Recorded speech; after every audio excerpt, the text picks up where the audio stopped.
சிவாய நம. திருச்சிற்றம்பலம். நமது சிவ சிவ அன்பே சிவம் அறக்கட்டளையில் பயணம் செய்யும் அனைத்து அடியாருக்கும் இனியொரு வணக்கம். இன்றைய சிறப்பு விருந்தினராக வந்திருக்கும் திருமதி அகிலா அம்மா அவர்களே வருக வருக என்று வரவேற்கிறேன். தலைப்பு சொல்லி ஸ்டார்ட் பண்ணிக்கோங்க. சிவாய நம. எல்லோரும் எல்லா வளமும் பெற்று இன்புற்று வாழ எல்லாம் வல்ல இறைவனை பிரார்த்திக்கிறேன். அனைவருக்கும் மாலை வணக்கம். இன்றைக்கு நம்ம இயற்கை மருத்துவம் குறித்து 3வது வகுப்பா நம்ம எல்லாரும் கருத்துக்களை பரிமாறிக்க போறோம். இயற்கை மருத்துவம் முதல் வகுப்புல இயற்கை வாழ்வியல் முறை அப்படின்னு என்னன்னு பார்த்தோம். நம்ம அதாவது பஞ்சபூதங்கள்னு சொல்லக்கூடிய மண், நீர், நெருப்பு, காற்று, ஆகாயம் இவைகளோடு சேர்ந்த ஒரு இயற்கையோடு சேர்ந்த ஒரு வாழ்க்கை முறை வாழறதுதான் இயற்கை வாழ்வியல் முறை அப்படின்னு பார்த்தோம். அடுத்த வகுப்புல இயற்கை மருத்துவம் அப்படின்னா என்னன்னு பார்த்தோம். இதுல குறிப்பா இயற்கை உணவு மருத்துவம் அதை பத்தி தான் பார்த்தோம் அதிகமா. ஏன் இயற்கை உணவு எடுத்துக்கணும், இதன் மூலமா அது எப்படி மருந்தா மாறுது அப்படிங்கிறத பத்தி நல்ல விரிவான விளக்கங்கள் பார்த்தோம். நிறைய பேர் சந்தேகங்கள்லாம் கேட்டிருந்தீங்க. இன்னைக்கு நம்ம பார்க்க போறது இயற்கை மருத்துவத்துல மிக முதன்மையான ஒரு விஷயம் என்னன்னா கழிவு நீக்க பயிற்சிகள். கழிவு நீக்க பயிற்சிகளை தான் சிகிச்சைகளா இயற்கை மருத்துவத்துல கொடுக்குறோம். அதுல குறிப்பா என்ன அப்படின்னு சொன்னா இனிமை எடுக்கிறது. கடந்த வகுப்புலயே அதை பத்தி சொல்லியிருந்தோம், ஒரு இன்ட்ரோ மாதிரி கொடுத்திருந்தோம். இனிமை எடுக்கிறது அப்படிங்கிறது நம்மளுடைய மலக்குடல் பகுதியை சுத்தம் பண்றது. இயற்கை மருத்துவத்தை பொறுத்த வரைக்கும் இந்த இனிமை எடுக்கிறது இதெல்லாத்தையும் என்ன சொல்லுவோம், ஏன் சிகிச்சையா சொல்றோம் அப்படின்னா, சிகிச்சையா சொல்றது காரணம் வெறும் கழுவுறதுன்னு அர்த்தம் கிடையாது. இது சக்தி கொடுக்கறது அப்படின்னு சொல்லுவோம். அதாவது உதாரணத்துக்கு சொல்லணும் அப்படின்னா, இனிமை எடுக்கிறதுல மலக்குடலை சுத்தம் பண்றது அப்படி இல்லை.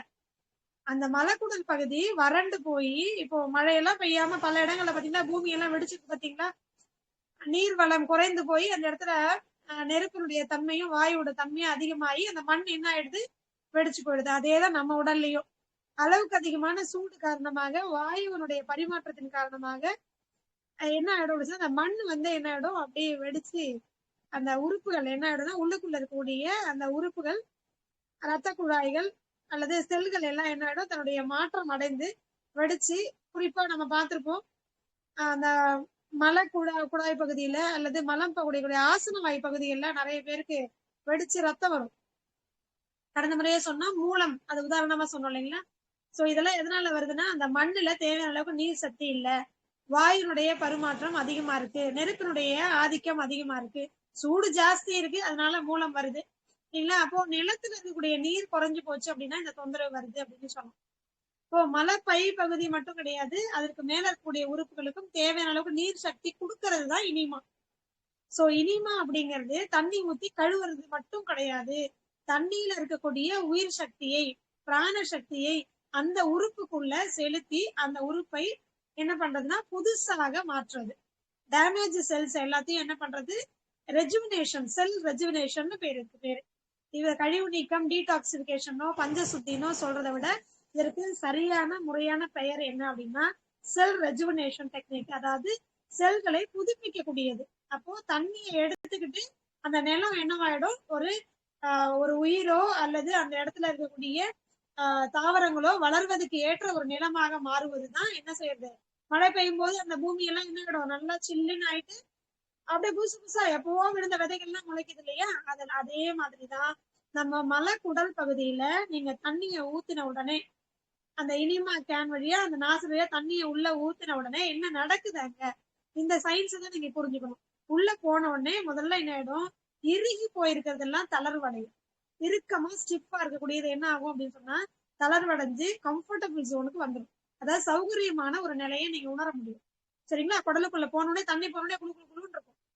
மலக்குடல் பகுதியில உள்ள அனுப்பும் போது அது உள்ள போன உடனே என்ன ஆகும்னா அந்த இடத்துல கூடிய செல்கள் எல்லாமே நீர் சத்தை உறிஞ்சு எடுத்த உடனே குழுன்னு ஆயிடும். அது மட்டும் இல்ல, கழிவுகள் ஏதாவது இறுகி போயிருந்தாலோ, இறுகி போய் அங்க இருக்கக்கூடிய தசைகளையோ தசை நார்களையோ திசுக்களையோ பாதிச்சு டேமேஜ் பண்ணியிருந்தாலோ, இன்ஃபிளமேஷன் சொல்லுவாங்க, ஐடிஸ்னு ஆங்கில மருத்துவத்துல. இப்போ இதுல இந்த என்ன நடக்கும்னா, இறுகி போயிருக்க ரத்த குழாய்கள் திசுக்கள் எல்லாமே என்ன ஆகும், கொஞ்சம் அப்படியே மென்மை தன்மை அடையும், சாஃப்ட் ஆகும். சோ அப்ப என்ன ஆகும், உள்ள கட்டியா இருக்கக்கூடிய கழிவுகள் என்ன ஆகும், சாஃப்ட் ஆகி இறுகி போனது நல்லா குழன்னு ஆகி எல்லா கழிவுகளும் வெளியில அடிச்சுட்டு வந்துடும். அப்போ அங்க உள்ள சுத்தமும் அடையுது, நீர் சக்தியும் கிடைக்குது. தண்ணியில பாத்தீங்கன்னா நிறைய தேவையான மினரல்ஸ், தாது உப்புக்கள் இருக்கு இல்லைங்களா? சோ நீங்க சாதாரண தண்ணியை ஊத்தி மலக்குடலை சுத்தம் பண்ணும்போது அந்த தண்ணியில இருக்கக்கூடிய தாது உப்புக்களை மலக்குடல்ல இருக்கக்கூடிய திசுக்கள் உள்ள கிரகிக்குது. டிஷ்யூஸ் அப்சார்ப்ஷன் சொல்லுவாங்க.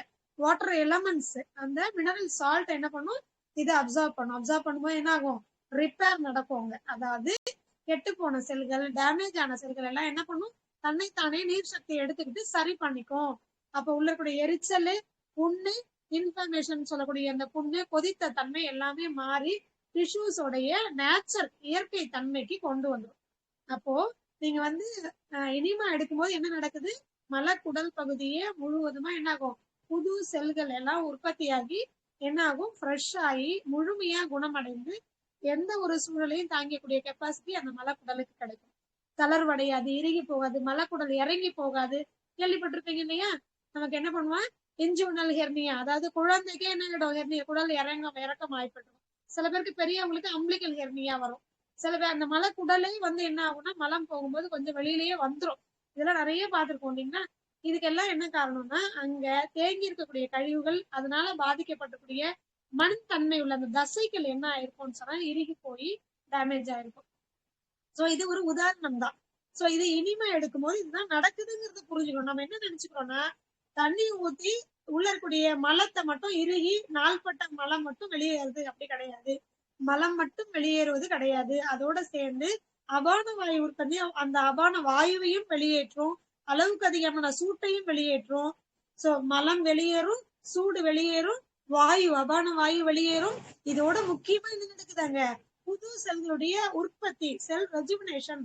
புழுக்குள்ள மலக்குடலே புதுதாக மாறிப்போடும். எவ்வளவு மோசமான நிலையில இருந்தாலும் மலக்குடலை இறங்கி மொத்தமா இன்ஃபிளமேஷன் ஆயிருந்தா கூட இந்த மலக்குடலை புதுசாக மாற்றும். சோ இது இனிமாவுடைய பின்னாடி இருக்கக்கூடிய இதனுடைய பெனிஃபிட்ஸ் இதெல்லாம். இது இனிமா கருவின்னு நீங்க இயற்கை அங்காடிகள், இயற்கை மருத்துவ மையங்கள்ல கிடைக்கும், ஆன்லைன்லயே அவைலபிள். சரிங்களா? இதுதான் இயற்கை மருத்துவத்துல முதன்மையான சிகிச்சை முறை, ஃபர்ஸ்ட் எய்டுன்னே சொல்லுவோம். இது வீட்டுல எல்லாருக்கும் ஒண்ணு இருந்துட்டாலே எந்த தொந்தரவு இருந்தாலும் நமக்கு நம்மளே சரி பண்ணிக்க முடியும் அப்படிங்கறதா. எந்த ஒரு இக்கட்டான சூழல்லையும் இதை பண்ணினாலே, சுத்தம் பண்ணாலே என்ன ஆகுது, அப்போ உடல் முழுக்க வந்து சூடு தணிஞ்சு போயிடும். ஏன்னா அந்த பகுதியில பார்த்துருப்போம் இல்லைங்களா, நமக்கு மலம் போயிட்டு வந்து நிறைய பேருக்கு தெரியும், ஒரு எரிச்சல் அந்த இடத்துல மலம் போனதுக்கு அப்புறம் இறுகி கொஞ்சம் ரத்தம் வெளியில வந்து ஒரு எரிச்சலான ஒரு பர்னிங் சென்சேஷன் மலை வாய் பகுதியில இருக்கும். ஆனா இவங்களுக்கு கோபம், டென்ஷன், எரிச்சல் எங்க இருக்கும், மூளைக்குள்ள வந்து யாராவது பேசினா போது நிறுத்து அப்புறம் பாத்துக்கலாம் அப்படின்னு சொல்ற மாதிரி ரொம்ப அன்பா நேசிக்கிற குழந்தை மனைவி மேல கூட இவங்க என்ன பண்ணுவாங்க, அந்த எரிச்சலை வெளிப்படுத்துவாங்க. அந்த அளவுக்கு மூளை வரைக்கும் அவங்களுக்கு அந்த பாதிப்பு ஏற்படும். அது மட்டும் இல்ல, உடல் அளவுல என்ன நடக்கும் அப்படின்னு சொன்னா, இது அந்த இடத்துலதான் அனைத்து ரத்த குழாய்களுடைய சின்ன சின்ன கேப்லரிஸோட ஜங்ஷன் அந்த இடம் தான் மலவாய் பகுதி. சோ அந்த பகுதியில வந்து உங்களுக்கு ஒரு எரிச்சலோ வலியோ ஏற்படுது அப்படின்னா உடல் முழுக்கவே அதனுடைய வேதனை பாதிக்கும். ஏன்னா நர்வ் எண்டிங்ஸ் சொல்றோம் இல்லையா, அங்க இருக்கக்கூடியது ரத்த குழாய்கள் உடல்ல எங்கெல்லாம் இருக்கோ எல்லா பகுதிகளிலும் அந்த சூடு, அந்த வாயு, அந்த பர்னிங் சென்சேஷன், இந்த பெயின், அந்த இம்ப்ளிமெண்ட் ஃபுல்லா என்ன ஆகும், உடல் ஃபுல்லாவே பரவ ஆரம்பிச்சிடும். அப்போ பிரச்சனைகள் மட்டும்தான் பரவுமா அப்படின்னா இல்ல. நம்ம செய்யக்கூடிய அந்த சிகிச்சையும் நடக்கும், அந்த குளிர்ச்சி அடைகிறது, ரிப்பேர் ஆகுறது, சாஃப்ட் ஆகுறது எல்லாமே உடல் முழுக்கவே ஆகும். புரியுதுங்களா? சோ ஒவ்வொரு செல்களும் என்ன பண்ணும், இது அப்படியே கடத்திட்டு போகும். பிரச்சனைகளை எப்படி வந்து அது வந்து டிரான்ஸ்ஃபர்மேஷன் டிரான்ஸ்ஃபர் பண்ணுமோ அதே மாதிரி அந்த கியூரிங் ஸ்டேஜையும் அந்த கியூரையும் அந்த ரிப்பேரிங்கையும் என்ன பண்ணும், டிரான்ஸ்ஃபர் பண்ணும். ஒவ்வொரு டிஷ்யூஸும் என்ன பண்ணும், ஒவ்வொரு உடல் பாகங்கள் அனைத்துக்கும் என்ன பண்ணும், டிரான்ஸ்ஃபர் பண்ணும். உதாரணத்துக்கு இதுக்கு நான் சொல்றேனே, பிறந்த குழந்தைங்க எல்லாம் பல பேர் பாத்தீங்கன்னா ஒரு நடக்கிற வயசு இருக்கிற குழந்தைங்க காலையில தூங்கி எழுந்த உடனே, வெளியில எழுந்த உடனே என்ன செய்வோம், தூக்கிட்டு வந்து வெளில நிக்க வச்சு உச்சா போ சொல்லுவோம் இல்லையா? இது எல்லாருக்கும் அனுபவம் இருக்கும். அப்ப சில குழந்தைங்க என்ன பண்ணும் அப்படின்னா தூக்கு கலக்கத்திலேயே இருக்கும், போகவே செய்யாது. உடனே வீட்டுக்கு பெரிய குழந்தைங்க பண்ணுவாங்க, கொஞ்சம் தண்ணியை கையில இருந்து தட்டுன்னு, அம்மாவுக்கும் தெரியாது குழந்தைக்கும் தெரியாது என்ன பண்ணுவாங்கன்னு.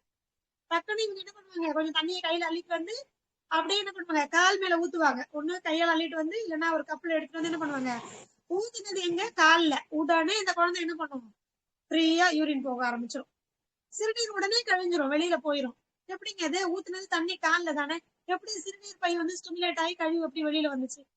அப்ப என்ன நடக்குது? கால்ல இருக்கக்கூடிய இந்த திசுக்கள் டிஷ்யூஸ் இருக்கு பாத்தீங்களா, இது எதையா இருந்தாலும் அது எதை வாங்குச்சோ அதை அப்படியே டிரான்ஸ்ஃபர் பண்ணிடும் எங்க பாடி ஃபுல்லா. புரியுதுங்களா? அப்போ அதே மாதிரிதான் நீங்க மலக்குடல் பகுதியில தண்ணியை செலுத்தினாலும் உங்க தலை வரைக்கும் இருக்கக்கூடிய எல்லா சூட்டையும் தணிக்கும். ஒண்ணு, எல்லா வாயுவையும் வெளியேற்றும். சோ எங்கெங்கயோ இருந்தாலும் கேஸ் ஏப்பமா எல்லாம் வெளியில வரும். அடுத்தது அங்கெங்கயோ இருக்கிற வலி எல்லாம் போகும். அதனாலதான் இதை வந்து ஃபர்ஸ்ட் எய்ட் அப்படின்னு நம்ம சொல்றோம்.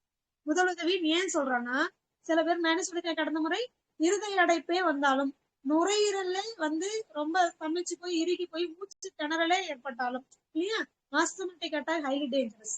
அடுத்தது ஹார்ட் அட்டாக். இது ரெண்டுமே இருந்தா கூட நீங்க எனிமா எடுத்து எப்படி சரியா போகும்? இதான் சயின்ஸ். புரிஞ்சுதுங்களா? சோ நீங்க ஊத்தக்கூடிய தண்ணி எங்க? மலைக்குடல்ல மலைவாய் வழியா தண்ணி உள்ள ஊத்துவீங்க. எப்படி அந்த கார்டியாக் அரெஸ்ட் இமிடியேட்டா நார்மல் ஸ்டேஜுக்கு வந்து உங்களுக்கு அந்த அரெஸ்ட்ல இருந்து இல்லாம உங்களை சேவ் பண்ணுது அப்படின்னா இதுதான் காரணம். அபான வாயுன்னு சொல்லக்கூடிய பிராண வாயுக்கு எதிர் வாயு. இந்த நல்ல காற்றுக்கு பதிலா கெட்ட காற்று இருக்கு இல்லைங்களா, அது உடல்ல கூடிய அனைத்து செல்கள்ல இருந்து வெளியே அனுப்பிச்சிடும். எது? தண்ணி. சூடு என்ன பண்ணிடும்? வெளியில அனுப்பிச்சிடும். எங்க இருந்து? கால்ல இருந்து தலை வரைக்கும் இருக்கக்கூடிய எல்லா சூட்டையும் வெளியில அனுப்பிச்சிடும். சோ உடல் உடனே குளிர்ந்து போயிடும். நிறைய பேர் சொல்லுவாங்க, இனிமா எடுத்தவங்க அனுபவப்பட்டிருப்பீங்க, இனிமா எடுத்துட்டு வந்தோடனே எனக்கு ரொம்ப டயர்ட் ஆகுது. ஒண்ணு. ரெண்டாவது என்ன சொல்லுவாங்க, டயர்ட் இந்த சென்ஸ் என்ன சொல்லுவாங்கன்னா, உடனே அடுத்தது இந்த கழிவு எல்லாம் வெளியில போயிடுச்சு பாத்தீங்கன்னா, உடனே உடல் என்ன கேட்கும்?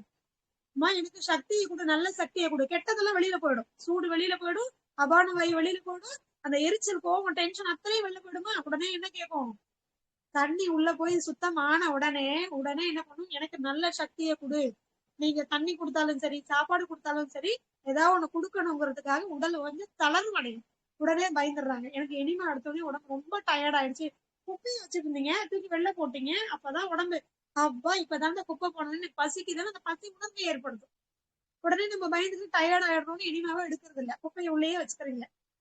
அதனால அதை பண்ண வேண்டாம். இப்படி இன்னொரு அனுபவம் சொல்லுவாங்க, எனிமா எடுத்த உடனே எனக்கு உடம்பு குளிர்ந்து போய் நடுக்கல் வருது. அப்போ அவ்வளவு சூடு உள்ளுக்குள்ள இருந்திருக்கு, அவ்வளவு குப்பை உள்ள இருந்திருக்கு. அப்போ இது வெளியில அனுப்பிச்ச உடனே என்ன ஆகுது அப்படின்னு சொன்னா, உங்களுக்கு கொஞ்சம் குளிர்ந்த தன்மை, உடல் முழுக்கவே என்ன ஆயிடும்? குளிர்ந்து போய் ஒரு நடுக்கல் வரும். அவ்வளவு தூரம் எடுக்க வேண்டாம். சுத்தமாயிடுச்சுன்னா அதோட நிறுத்திக்கோங்க. புரியுதுங்களா? அவ்வளவுதான். ரொம்ப காலையில நல்லா சில்லுன்னு இருக்கிற கிளைமேட்ல பச்சை தண்ணியில பண்ணாதீங்க. இரவு தூங்கும் போது எனிமா எடுக்கிறதுன்னு பண்ணாதீங்க. மைல்டு வார்ம் வாட்டர் பயன்படுத்திக்கலாம். ஒரு ரூம் டெம்பரேச்சர்ல இப்ப இருக்கிற கிளைமேட்டுக்கு வெந்நீர் பயன்படுத்த முடியாது, மைல்டு வார்ம் வாட்டர் பயன்படுத்திக்கலாம். தவறு ஒண்ணும் இல்லை. ஆனா என்ன பண்ணக்கூடாது? ரொம்ப சூடான தண்ணி பயன்படுத்தக்கூடாது. சோ நீங்க தான் இதை ஒரு முறை 2 முறை பண்ணிட்டு சுத்தமான உடனே நிறுத்திக்கோங்க. சரிங்களா?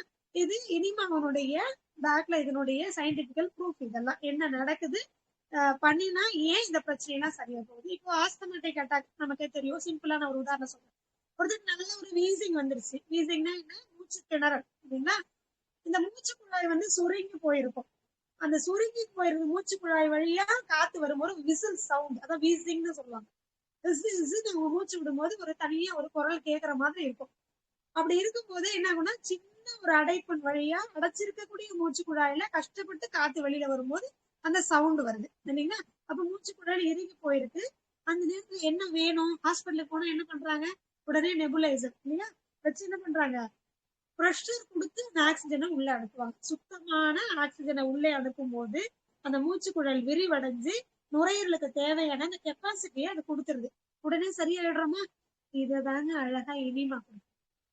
என்னது, நீங்க மலைவாய் பகுதியில தான் தண்ணி ஊத்த சொல்றீங்க அப்படின்னா, நான் சொன்னேன் இல்லைங்களா, காலில இருந்து தலை வரைக்கும் இருக்கக்கூடிய அனைத்து பிராணவாயுக்கு எதிரான அபான வாயுன்னு சொல்லக்கூடிய வேண்டாத வாயுக்களை, அது கார்பன் டை ஆக்சைடை கூட உங்க சயின்ஸ்ல என்ன சொன்னாலும் சரி, வேண்டாத ஆக்சிஜனை தவிர எது உள்ள இருந்தாலும், எந்த செல்களுக்குள்ள இருந்தாலும், காலில இருந்து தலை வரைக்கும் எங்க இருந்தாலும் அதை எல்லாத்தையும் என்ன பண்ணிடும் அப்படின்னு சொன்னா மொத்தத்தையும் களைச்சு விட்டு வெளியில கொண்டு வந்துடும். மலைவாயில மட்டும் இல்ல, வயிற்றுல மட்டும் இல்ல, தொண்டையில மட்டும், அங்கெல்லாம் கிடையாது. ஃபுல்லா எங்கெல்லாம் இருக்கோ அங்கெல்லாம் வெளியில அனுப்பிச்சிடும். ஒண்ணு. ரெண்டாவது சூட்டை வெளியில அனுப்பிச்சிடும். அப்ப சூடு வெளியேறிட்டாலும் என்ன ஆயிடும்னா இறுக்கம் இருக்கிறது கொஞ்சம் என்ன ஆயிடும்? மென்மை தன்மை. அப்ப என்னுடைய உங்களுடைய மூச்சு குழல் என்ன இருக்கும்? இறுகி போய் இறுக்கத்தோட இறுகி போய் கிடந்தது, சுருங்கி போயிருந்தது அப்படியே கொஞ்சம் தளர்ந்து மென்மையாகி விரிவு கொடுக்கும். அப்ப என்ன ஆகும்? சுத்தமான பிராணம். நீங்க கொஞ்சம் காத்தெல்லாம் போற மாதிரி ஜன்னல்லாம் திறந்து விட்டு பறந்த வெளியில கொஞ்ச நேரம் வந்து உட்கார்ந்துட்டீங்க அப்படின்னா நல்ல பிராண சக்தி போறதுக்கு வழி கிடைக்கும். உடம்பும் மனசும் தானாவே தைரியத்துக்கு வந்து ஒரு ரிலாக்ஸ் ஆகுது. சோ என்ன வேண்டியதில்லை, நெபுலைசரே அவசியம் இல்லை. உங்களுக்கு நீங்க ஹாஸ்பிட்டலுக்கு போற வரைக்கும் டைம் இருக்குது அப்படின்னு சொன்னா உடனடியா இனிமா யாரோட உதவியாவது வச்சுக்கிட்டு இனிமா எடுத்துட்டீங்கன்னா அதை விட மிகப்பெரிய முதலுதவி வேற எதுவுமே கிடையாது. ஹார்ட் அட்டாக் வந்தவங்களுக்கும் அப்படிதான். ரத்த குழாய்கள்ல அடைப்பு ஏற்பட்டிருக்கு. இங்க வந்து மூச்சு குழல்ல அடைப்பு, அதான் ஆஸ்தமேட்டிக் அட்டாக். இங்க ரத்த குழாயில அடைப்பு. சின்ன சின்ன ரத்த குழாய்கள்ல ஒண்ணு கொழுப்பு அடைச்சிருக்கலாம், இல்லைனாக்கா அன்சாச்சுரேட்டட் புரோட்டீன் அடைச்சிருக்கலாம், இல்ல சிகரெட் பிடிக்கிறவங்க நிக்கோட்டின் அடைச்சிருக்கலாம், இல்ல சுகர் பேஷண்டா இருந்தா சுகர் கரையாத சர்க்கரை என்ன இருக்கலாம் ரத்தத்துல அதிகமாகி அதை அடைச்சிருக்கலாம். வாட் ஏதோ ஒண்ணு அடைப்பு ஏற்பட்டிருக்கு ரத்த குழாய்கள்ல அப்படின்னு சொன்னா உடனடியே இது எப்படி நீக்கும் அப்படின்னு சொன்னா அதை விரிவடைய வைக்கும். என்ன பண்ணும், ப்ரெஷர், ரத்த ஓட்டத்துல ஒரு ப்ரெஷர் கொடுக்கும். ஆட்டோமேட்டிக்கா நாங்க அடைச்சு போயிருக்கிறது ஒண்ணு அந்த இடத்த விட்டு போயிடும், இல்லைன்னா ரத்த குழாய் அதுக்கு தகுந்த மாதிரி விரிவடைய ஆரம்பிச்சிடும். இது நடக்கும். ஏன்னு சொன்னா தண்ணிக்கு அவ்வளவு பெரிய சக்தி இருக்கு. நீங்க ஆனா செலுத்துறது ஹார்ட்டுக்கு இல்ல, மலை வாய்க்கு தான் நீங்க பண்றீங்க. ஆனா செல்கள் அங்க இருக்கிற டிஷ்யூஸ் அப்படியே எல்லா இடங்களுக்கும் அந்த சூட்டை தணிக்கிற அந்த செயலையும் குளிர்ச்சியையும் எல்லா இடத்துலயும் பாய்ச்சும் போது இறுக்கம் எங்க இருக்கோ அங்கெல்லாம் தளர்வு, மென்மை தன்மை கிடைக்கும். அங்க ரத்த குழாய் விரிவடைய ஆரம்பிக்கும்.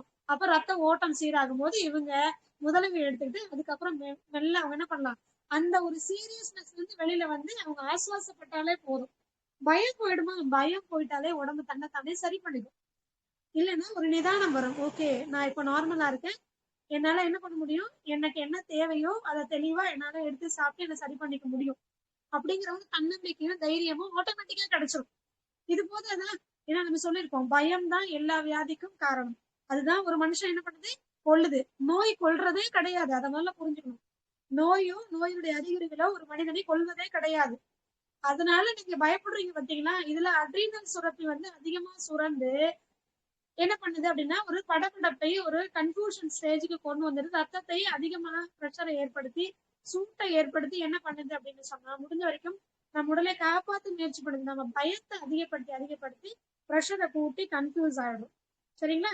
இந்த பயம் என்ன பண்ணுது அப்படின்னா ஒரு மனுஷனை ரொம்ப சீக்கிரமா மோசமான நிலைக்கு கொண்டு போயிடும். சோ அதை முதல்ல நீக்கக்கூடியது இந்த இனிமா தான். உங்களுக்கு ஆட்டோமேட்டிக்காவே பிராக்டிக்கலாவே உங்களை ரிலாக்ஸ் பண்ணிடும், கம்ப்ளீட்டா ரிலாக்ஸ் பண்ணிடும். பல பேருக்கு நாங்க கொடுத்து அதுக்கப்புறம் ஹாஸ்பிட்டலுக்கு போக வேண்டிய சுச்சுவேஷனே இல்லாம போயிருக்கு.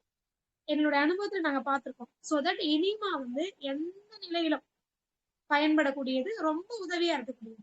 அடுத்தது சிம்பிளா இப்ப எல்லாரும் கேட்பாங்க, இனிமா எடுக்கிறது குழந்தைங்களுக்கு எந்த விதத்துல பயன்படும்? நீங்க சொல்லிட்டீங்க இது ஒரு ஃபர்ஸ்ட் எய்ட். அப்ப குழந்தைங்களுக்கு நிறைய குழந்தைங்களுக்கு என்ன ஆகுதுன்னா சளி பிடிச்சு மூச்சு அடைக்குது, டாய்லெட் நிறைய போய் ரொம்ப டீஹைட்ரேட் ஆயிடுறாங்க, அண்ட் குழந்தை வீல் எதுக்கு எடுத்தாலும் அழுதுட்டே இருக்கிறாங்க. நாங்க உடனே சொல்லுவோம், கத்தீட்டர்னு சொல்லி உங்களுக்கு மெடிக்கல் ஷாப்ஸ்ல கிடைக்கும். ஒரு சின்ன பிளெக்சிபிளான ஒரு டியூப், மெல்லிசா ஒரு 1 மீட்டருக்கு கிடைக்கும். பார்த்துருப்பீங்க எல்லாரும்.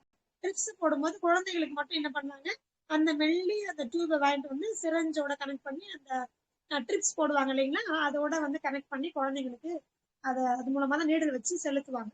சோ அதன் மூலமா தான் குழந்தைங்களுக்கு ட்ரிப்ஸ் போகும். அது பேர் கத்தீட்டர்னு சொல்லுவாங்க. சரிங்களா? சோ இந்த கத்தீட்டர் என்ன பண்ணுவாங்க, அதே மாதிரி யூரினரி டியூபுக்கும் யூஸ் பண்ணுவாங்க. போட்டவர் நம்ம என்ன பண்றோம், இந்த எனிமா கேன்ல இருக்க நாசில ரிமூவ் பண்ணிட்டு இந்த கத்தீட்டர் அதுல பிக்ஸ் பண்ணி பிறந்த குழந்தை முதல் நம்ம குறைஞ்சது என்ன பண்றோம் அப்படின்னு சொன்னா ஒரு 3 நாள் 4 நாள் குழந்தையிலிருந்து பயன்படுத்தலாம். இது இப்படி சொல்றீங்க, இப்படி எல்லாம் பயன்படுத்தலாமான்னா ஒரு மருத்துவரா எனக்கு அனுபவம் இருக்கு. நாங்க இதைத்தான் நாங்க செய்ய சொல்றோம். ஏன்னா முன்னாடி என்ன தெரியுங்களா பண்ணாங்க, நம்முடைய பாரம்பரியத்துல நம்முடைய தாத்தா பாட்டி என்ன தெரியுங்களா பண்ணாங்க, இப்பவும் பல பேருக்கு தெரியும். அது நம்மளுடைய புளிய மரத்தினுடைய புளி கோதுன்னு சொல்லுவாங்க. தெரியுமா இல்ல தெரியல எனக்கு. புளியங்காயவே நிறைய பேர் பார்த்துக்கோங்க. இந்த பழம் இருக்கு இல்லையா, அதோட ஓட்டோட ஒரு காம்பு இருக்கும். அந்த பழத்தை ஒட்டி ஒரு நர்வஸ் சிஸ்டம் மாதிரி ஒரு நரம்பு, மெல்லிய நரம்பு, அதை என்ன பண்ணுவாங்கன்னா அந்த ஓட்டுல இருக்கக்கூடிய காம்பையும் பயன்படுத்துவாங்க, இல்லைன்னா அந்த நாரையும் பயன்படுத்துவாங்க. இதை என்ன பண்ணுவாங்கன்னா அப்படியே லைட்டா கையில சுத்தம் பண்ணிட்டு அதுல விளக்கெண்ணெயை தடவிட்டு என்ன பண்ணுவாங்க அப்படின்னா குழந்தையினுடைய ஆசன வயல், அது 3 நாள் குழந்தையாலும் சரி 30 நாள் குழந்தையாலும் சரி என்ன பண்ணுவாங்க, அந்த ஆசன வயல லைட்டா வச்சு அப்படி எடுப்பாங்க. அந்த குழந்தை 4 நாள் 5 நாள் அழிவே போகாம மலம் போகாம இருக்கும். அதை வச்சு எடுத்த உடனே என்ன ஆகும் தெரியுங்களா, மொத்தமா அடிச்சுட்டு வரும். கையை எடுக்கிறதுக்குள்ளே மேல பீச்சு அடிக்கும். அப்படி அது ஒரு ஸ்டிமுலண்ட். அந்த இடத்துல இருக்கக்கூடிய அந்த ரத்த குழாய்களுடைய இறுக்கத்தை நீங்க இத விளக்கெண்ணையும் இந்த காம்பு வந்து என்ன ஆகுது, புளிங்கிறது என்னது, சூடு. சூடுதான் சூட்டை தணிக்கும். இப்படி ஒரு சிகிச்சையும் இருக்கு. நிறைய பேர் இதை வந்து என்ன நினைக்கிறாங்கன்னா, ஐயோ இது நாட்டு மருத்துவம் எல்லாம் காட்டு நடத்தணும். ஆனா உடனடியா தீர்வு கிடைக்கும். நம்ம ஆஸ்பத்திரிக்கு போனோம்னா மலம் போறதுக்குன்னு சிறப்பு கொடுப்பாங்க, ஏதோ மருந்தெல்லாம் கொடுத்து அது போகாம கஷ்டப்படுறதுக்கு ஒரு வினாடி கூட ஆகாது. ஒரு வினாடி கூட ஆகாது. வச்சு எடுத்த மாத்திரத்துல எல்லா கழிவுகளும் மொத்தமா வெளியில போயிடும். இதனுடைய விளைவுல, இதனுடைய ரிசல்ட்ல வந்ததுதான் அந்த இயற்கை மருத்துவத்துல நம்ம என்ன சொல்றோம்னா, அந்த டியூப்ல விளக்கெண்ணையோ அல்லது தேங்காய் எண்ணெயோ தடவிட்டு அந்த குழந்தையினுடைய என்ன பண்ணுவோம் அப்படின்னா, தண்ணியை ஊத்தி குழந்தையினுடைய அந்த ஆசன வயல ஜஸ்ட் வச்சு ஒரு 1 மினிட் வச்சோம்னா தண்ணி கொஞ்சம் போனோடனே வெளியில எடுத்துரும். அப்ப என்ன, இது எப்ப பண்ணணும், இது எமர்ஜென்சிக்கு தான் பண்ணணும். ஒரு 2-3 நாளா குழந்தை மலமே போகல அப்படின்னா அது உடலுக்கு மிகப்பெரிய தீங்கு இல்லையா? இப்ப என்ன பண்ணணும்னா, ஜஸ்ட் ஒரு 1 மினிட், ஒரு ஹாஃப் மினிட் 1 மினிட் தண்ணி கொஞ்சம் உள்ள போனோடனே, பெரும்பாலும் இதை வச்சு உள்ள நுழைச்சு எடுத்த உடனே குழந்தைக்கு என்ன ஆயிடும், மோஷன் வந்துடும். அப்படியும் ரொம்ப இறுகி போய் கிடக்குன்னா வச்சு கொஞ்சம் வாட்டர் உள்ள போனோடனே குழந்தைக்கு என்ன ஆயிடும், ஸ்டிமுலேட் ஆகி கழிவுகள் வெளியேறிடும். சோ நம்ம என்ன சொல்றோம்னா, ஒரு சிகிச்சையா நீங்க இருக்கிறதா இருந்தா மட்டும் நீங்க குழந்தைங்களுக்கு இந்த இனிமா எடுக்கிறதை பயன்படுத்தலாம், தவறு ஒன்றும் இல்லை. ஏன்னா குழந்தையுடைய ஆசன வாயும் என்னதான் ஓரளவுக்கு கொஞ்சம் பெருசா விரிவடையக்கூடியதுதான். அப்ப நம்ம பெரிய நாசலுக்கு பதிலா சின்ன இந்த ஒரு டியூப் அதை வந்து நம்ம இன்சர்ட் பண்ணி கழிவுகளை வெளியேற்றலாம், தவறு ஒன்றும் கிடையாது. சரிங்களா? அடுத்தது, பேரலைட்டிக்கா படுத்திருப்பாங்க, படுத்த படுக்கையா இருக்கிறவங்களுக்கும் என்ன பண்றாங்க, இனிமா தான் கொடுக்குறாங்க. அப்படி இருக்கிறவங்களுக்கு மைல்டு வார்ம் வாட்டர், எலுமிச்சப்பழ சாறு ஒரு 2-3 டிராப் மிக்ஸ் பண்ணி என்ன பண்றோம் அப்படின்னா அவங்களுக்கு இனிமா கேன் வழியா அந்த நாசல் வழியா உள்ள செலுத்தி அவங்களுக்கு வந்து கழிவுகளை மலத்தை வெளியேற்றும்.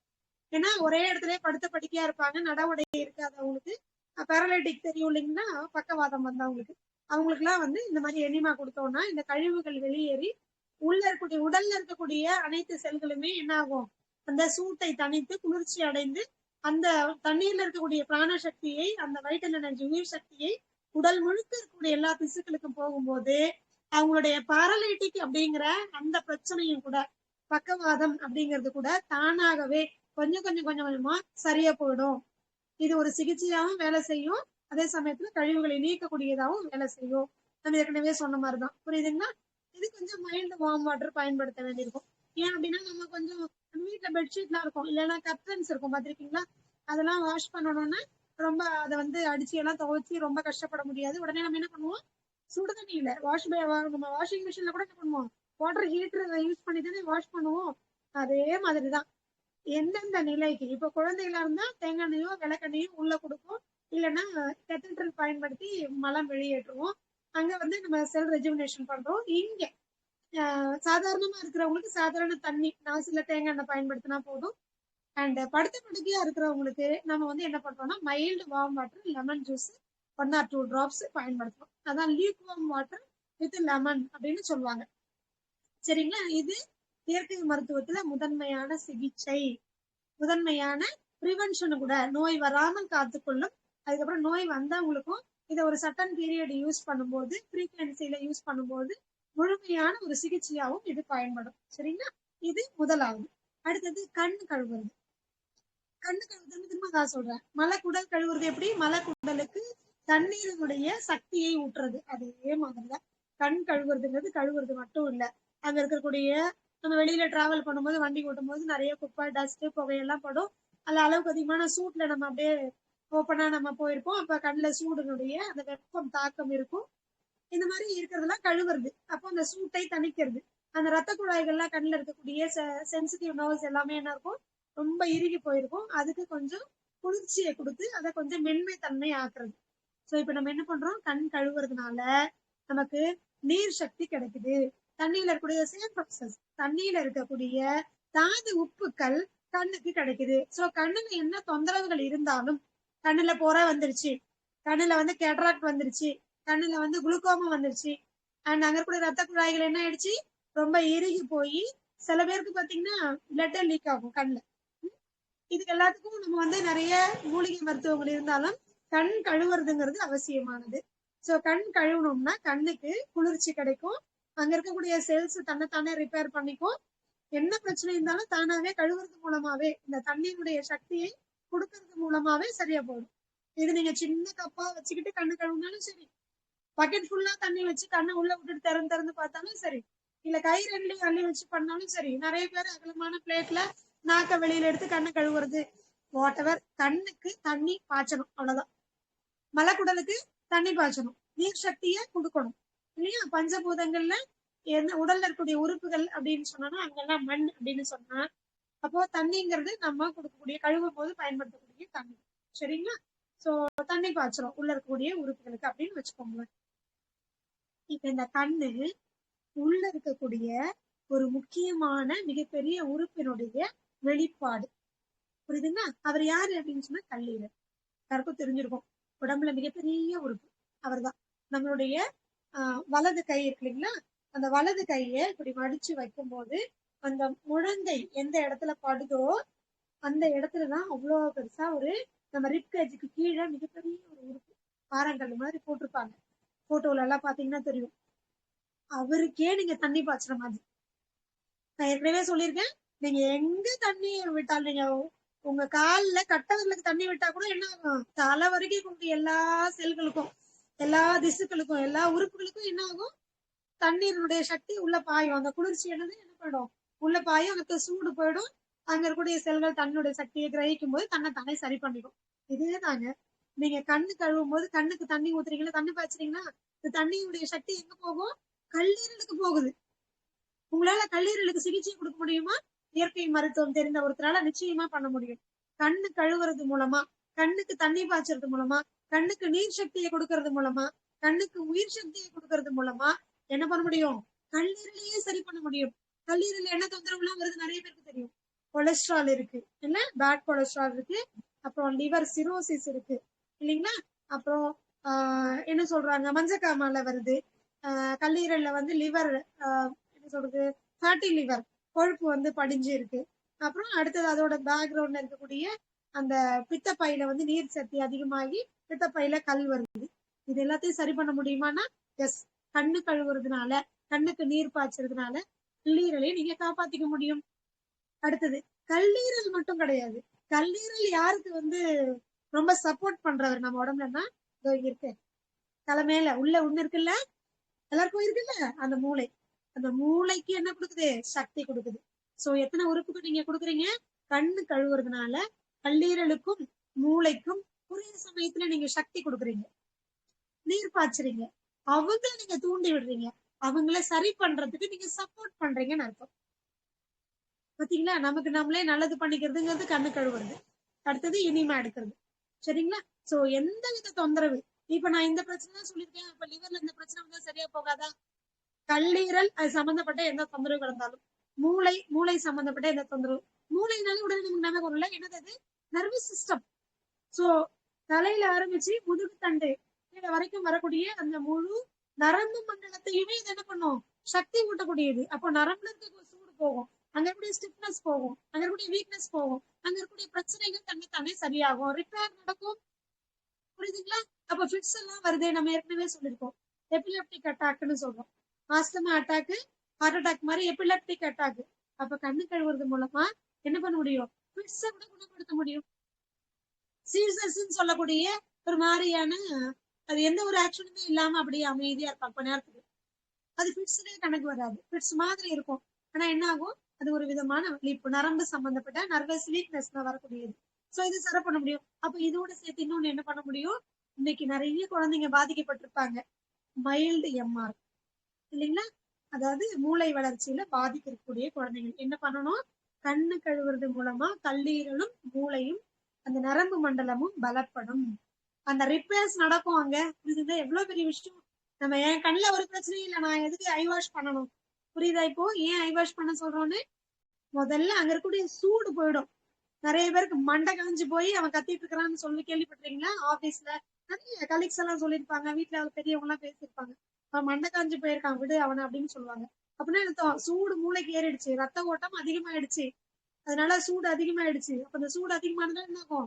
கன்ஃபியூஷன்ஸ் அதிகமாகும், பிளட் சர்க்குலேஷன் எல்லாருக்கும் ஓவரா டிஸ்டர்ப் ஆகும், நர்வஸ் எல்லாம் ஓவரா டிஸ்டர்ப் ஆகும்.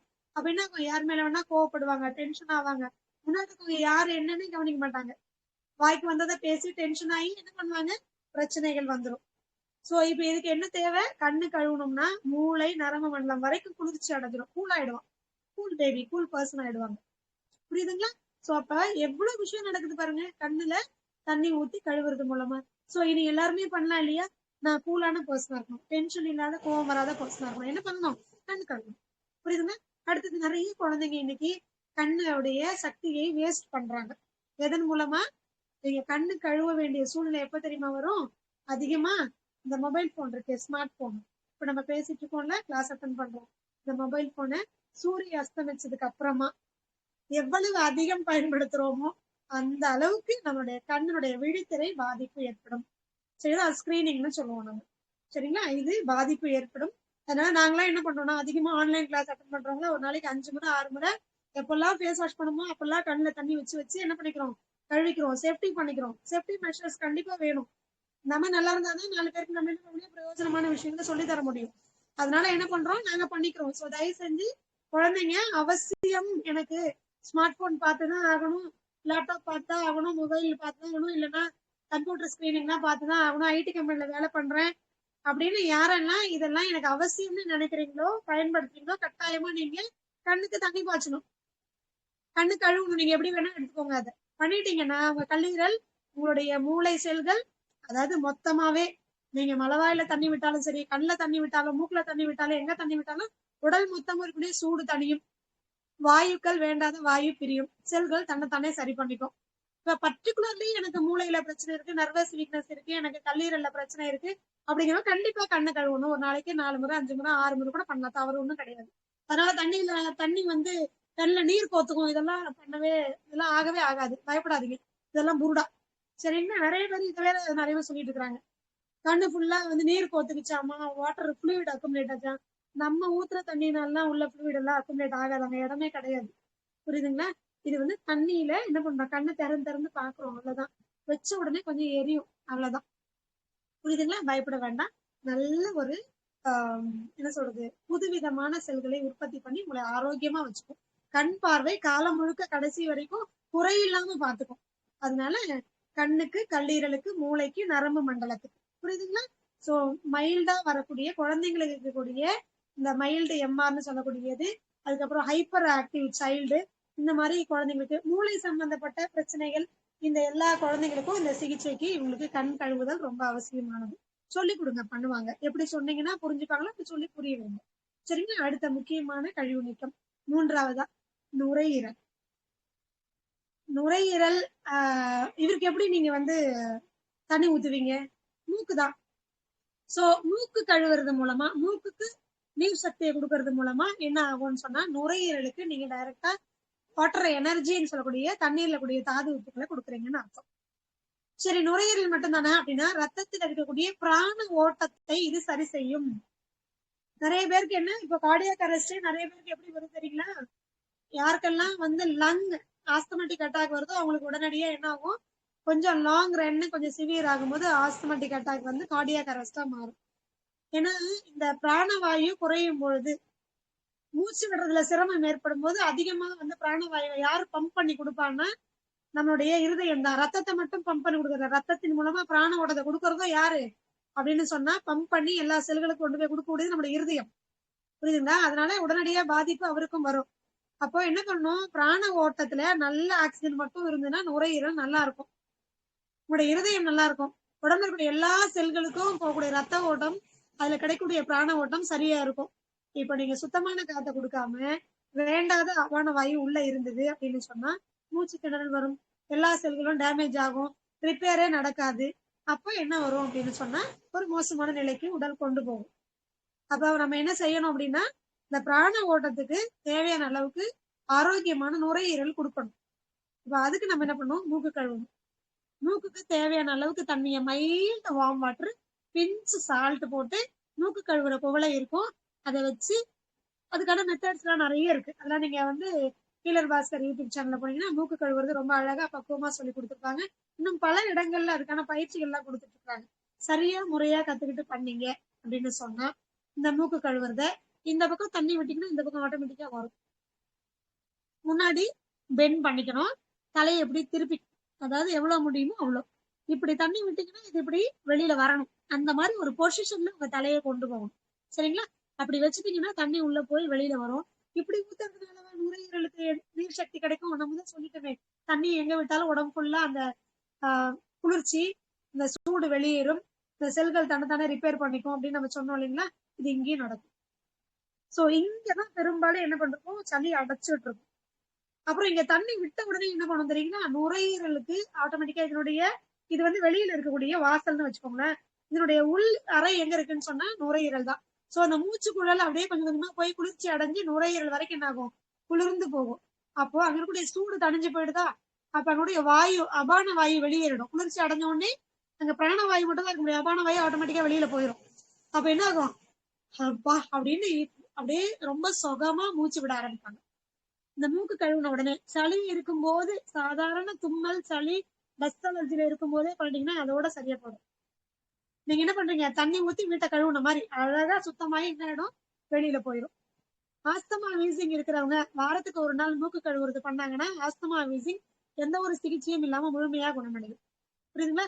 சைனசைட்டிஸ், நீர் கோத்துருச்சு, சைனஸ் மெம்பரேன்ல இன்ஃபிளமேஷன் வந்து தலை குத்துது, பாரமா இருக்கு, கழுத்தெல்லாம் வலிக்குது, எனக்கு தலைக்கே குளிக்க முடியாது, எனக்கு காலையில எழுந்த உடனே ஒரு 10 தும்மல் வரும், அடுக்கு தும்மல் வரும், எனக்கு வந்து ஒரு வீட்டுல ஒட்டடை அடிச்சோம்னா ஒரு 100 தும்மல் வந்துடும், புக் ஏதாவது எடுத்தா ட்ரெஸ் ஏதாவது பீரோல இருந்து எடுத்தா தும்மல் வந்துடும். இப்படி தொந்தரவுகள், நான் வந்து காஃபி டீ குடிச்சா அந்த தொந்தரவு வருது, தயிர் சாப்பாடு சாப்பிட்டா போய்க்கணும், அந்த ஃப்ரிட்ஜ்ல வச்சு ஐஸ்கிரீம் சாப்பிட முடியல, இப்படி எந்த தொந்தரவுகள் உங்களுக்கு நுரையீரல் சம்பந்தப்பட்ட அலர்ஜி இன்ஃபிளமேஷன்ஸ் இருந்தாலும் எல்லாத்துக்கும் மூக்கு கழுவுறது தான் சரியான சிகிச்சை முறை. இதன் மூலமாக முழுமையாக நீங்க குணமடைய முடியும். புரியுதுங்களா? இது ரொம்ப முக்கியம். சரி, இதன் மூலமா இதை மட்டும் தான் சரி பண்ண முடியுமா?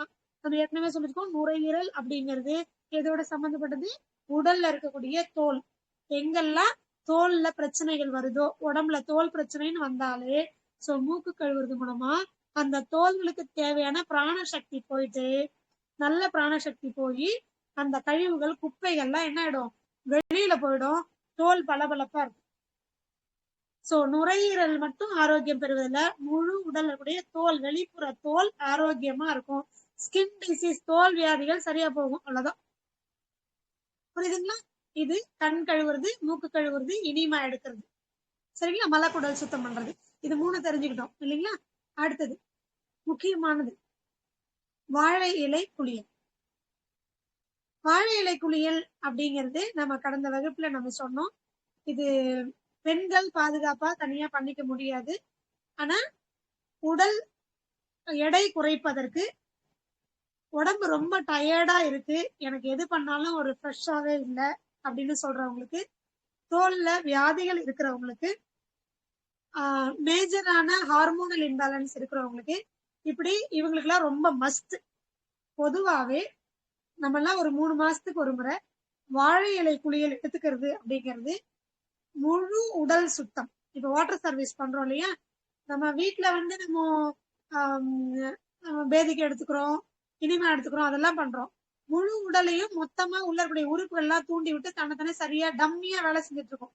மூளை சரியா வேலை செய்யாம கன்ஃபியூஷன்ஸ்லயே எப்போ இருக்கும், டென்ஷன்லயே எப்போ இருக்கும், உள்ள வயிறெல்லாம் சரியாவே இருக்காது, அப்செட் ஆயிருக்கும், சரியா டைஜஷன் ஆகாது, கழிவுகள் சரியா விளையாது, இப்படிலாம் இருக்குது அப்படின்னா 3 மாசத்துக்கு ஒரு தடவை போய் நீங்க என்ன பண்றீங்க, வாழை இலை குளியல் எடுத்துட்டீங்க அப்படின்னு சொன்னா உள்ள இருக்கக்கூடிய உறுப்புகள் வரைக்கும் இந்த வாழை இலை குளியல் பண்ணதுக்கு அப்புறம் தூண்டி விட்டு நல்லா பசிக்கும், நல்லா தூக்கம் வரும், நல்லா செரிக்கும், நல்லா அப்சர்வேஷன் நடக்கும், சத்துக்கள்லாம் நல்லா கிரகிக்கிற தன்மை கிடைச்சு போயிடும், தோல்ல ஏதாவது வியாதிகள் இருந்தா சரியா போயிடும், தைராய்டு பிரச்சனை இருந்ததுன்னா சரியா போயிடும், உள்ள உங்களுக்கு ரொம்ப ஒரு மாதிரி ஃப்ரெஷ்ஷா இருக்கும் மைண்ட். த கம்ப்ளீட் டீடாக்சிபிகேஷன் இந்த வாழை இலை குளியல் எல்லாரும் பண்ணிக்கலாம். நல்லா இருக்கிறவங்க, நல்லா இருக்கணும்னு ஆசைப்படுறவங்க, பேஷன்ஸா இருக்கிறோம், எங்களை நாங்க சரி பண்ணிக்கணும்னு நினைக்கிறவங்க, பேஷன்ஸ் எல்லாரும் பண்ணிக்கலாம். த பெஸ்ட் டீடாக்சிபிகேஷன் மெத்தட் அப்படின்னு சொன்னா நாங்க எல்லா சூழல்லையும் வாழை இலை குளியல். ஒண்ணு வாழை இலை குளியல் எப்போ மட்டும்தான் எடுத்துக்க முடியும் அப்படின்னா நல்ல வெயில் இருக்கணும். இப்போ நல்ல சீசன், வாழை இலை குளியல் எல்லா பக்கத்துலயும் கேம்ப் போடுறாங்க, செஞ்சு மிஸ் பண்ணாம போய் எடுத்துக்கோங்க. நல்ல ஒரு ரெஃப்ரெஷ்மெண்ட். எல்லாரும் எங்கேயாவது கல்யாணத்துக்கு விஷயத்துலாம் போகும்போது பியூட்டி பார்லர் போறீங்கல்ல, போயிட்டு நல்லா ஃப்ரெஷ்ஷா அழகா இருக்கணும்னு எங்க நீங்க எல்லாரும் கொஞ்சம் பியூட்டி பார்லர் போறதுக்கு பதிலாக எங்க ஒரு டீடாக்சிபிகேஷன் சென்டருக்கு போயிட்டு வாங்க. பஞ்சசுத்தி முறை நம்ம மையத்துல நடக்குது, இந்த மாதிரி நிறைய இடங்கள்ல நடக்குது. அப்படி போய் நீங்க ஒரு வாழை இலை குளியல் எடுத்துட்டு வாங்கலாம், எவ்வளவு ஃப்ரெஷ்ஷா இருப்பீங்க, எவ்வளவு பளிச்சுன்னு இருப்பீங்க அப்படின்னு எல்லாம். இந்த ஸ்கின் டோன்னு சொல்லுவாங்க. மேல எல்லாம் என்ன பண்ணுவோம், சன்லைட் பட்டு கருத்து போயிடும்னு சொல்லி மேல ஒரு லோஷன் எல்லாம் அப்ளை பண்ணிப்போம். சன்ஸ்கிரீன் லோஷன் அப்ளை பண்ணுவோம், ஸ்கின் டோன் அப்ளை பண்ணிப்போம், ஃபேஸ்க்கெல்லாம் ஒரு க்ரீம் எல்லாம் அப்ளை பண்ணுவோம்ல. அப்போ இங்க ஒரு கலர் இருக்கும், இங்க உடம்புல ஒரு கலர் இருக்கும், வெயில் படுற இடம்லாம் ஒரு கலர் இருக்கும், அப்படி கருத்து போயெல்லாம் இருக்கும்ல. சோ இது எல்லாத்தையும் அழகா டேர்ன் பண்ணி கொடுத்துரும் இந்த வாழை இலை குளியல். புரியுதுங்களா? பாடி ஷேப்பா இருக்கணும், ஸ்லிம்மா இருக்கணும், என் உடம்பு என் உயரத்துக்கும் வயதுக்கும் தகுந்த மாதிரி எடை இருக்கணும், நான் எப்பவும் இளமையா இருக்கணும் இல்லையா? ஏன் அப்படின்னு சொன்னா ஆன்டி ஆக்சிடென்ட்ஸ் இருக்கு அதுல. வாழை இலையில போட்டு சாப்பிடுறது மட்டும் இல்ல, வாழை இலையை கட்டி வச்சு நம்ம யாராவது படுக்க வச்சு வெயில படுக்க வச்சிருந்தாலும் நமக்கு நல்ல ஆன்டி ஆக்சிடென்ட்ஸ். இளமையா இருக்கணும் அப்படின்னா 3 மாசத்துக்கு ஒரு வாழை இலை குளியல் எடுத்துக்கோங்க. இளமையா மட்டும் இல்ல, இளமைங்கிறதுடைய அர்த்தம் என்ன? ஆரோக்கியம், முழு ஆரோக்கியம். சோ மனசு ரொம்ப ரிலாக்ஸா இருக்கும், புத்தி ரொம்ப தெளிவா இருக்கும், ஏன்னா கூல் ஆயிடுவீங்க. அப்போ வாழை இலை குளியல் த பெஸ்ட் மெத்தட். சோ வாய்ப்பு கிடைக்கிறவங்க கண்டிப்பா பயன்படுத்திக்கோங்க. அடுத்தது மண்குளியல். மண்குளியல் என்னது அப்படின்னு சொன்னா, ஒண்ணு வந்து வாழை இலை குளியல்ல வாழை இலையில கூடிய பச்சையம் நம்ம உடலுக்குள்ள போய் கழிவுகளை வெளியேற்றும், உள்ளக்கூடிய செல்களை எல்லாத்தையும் நல்லா தூண்டி விடும். இது வேற.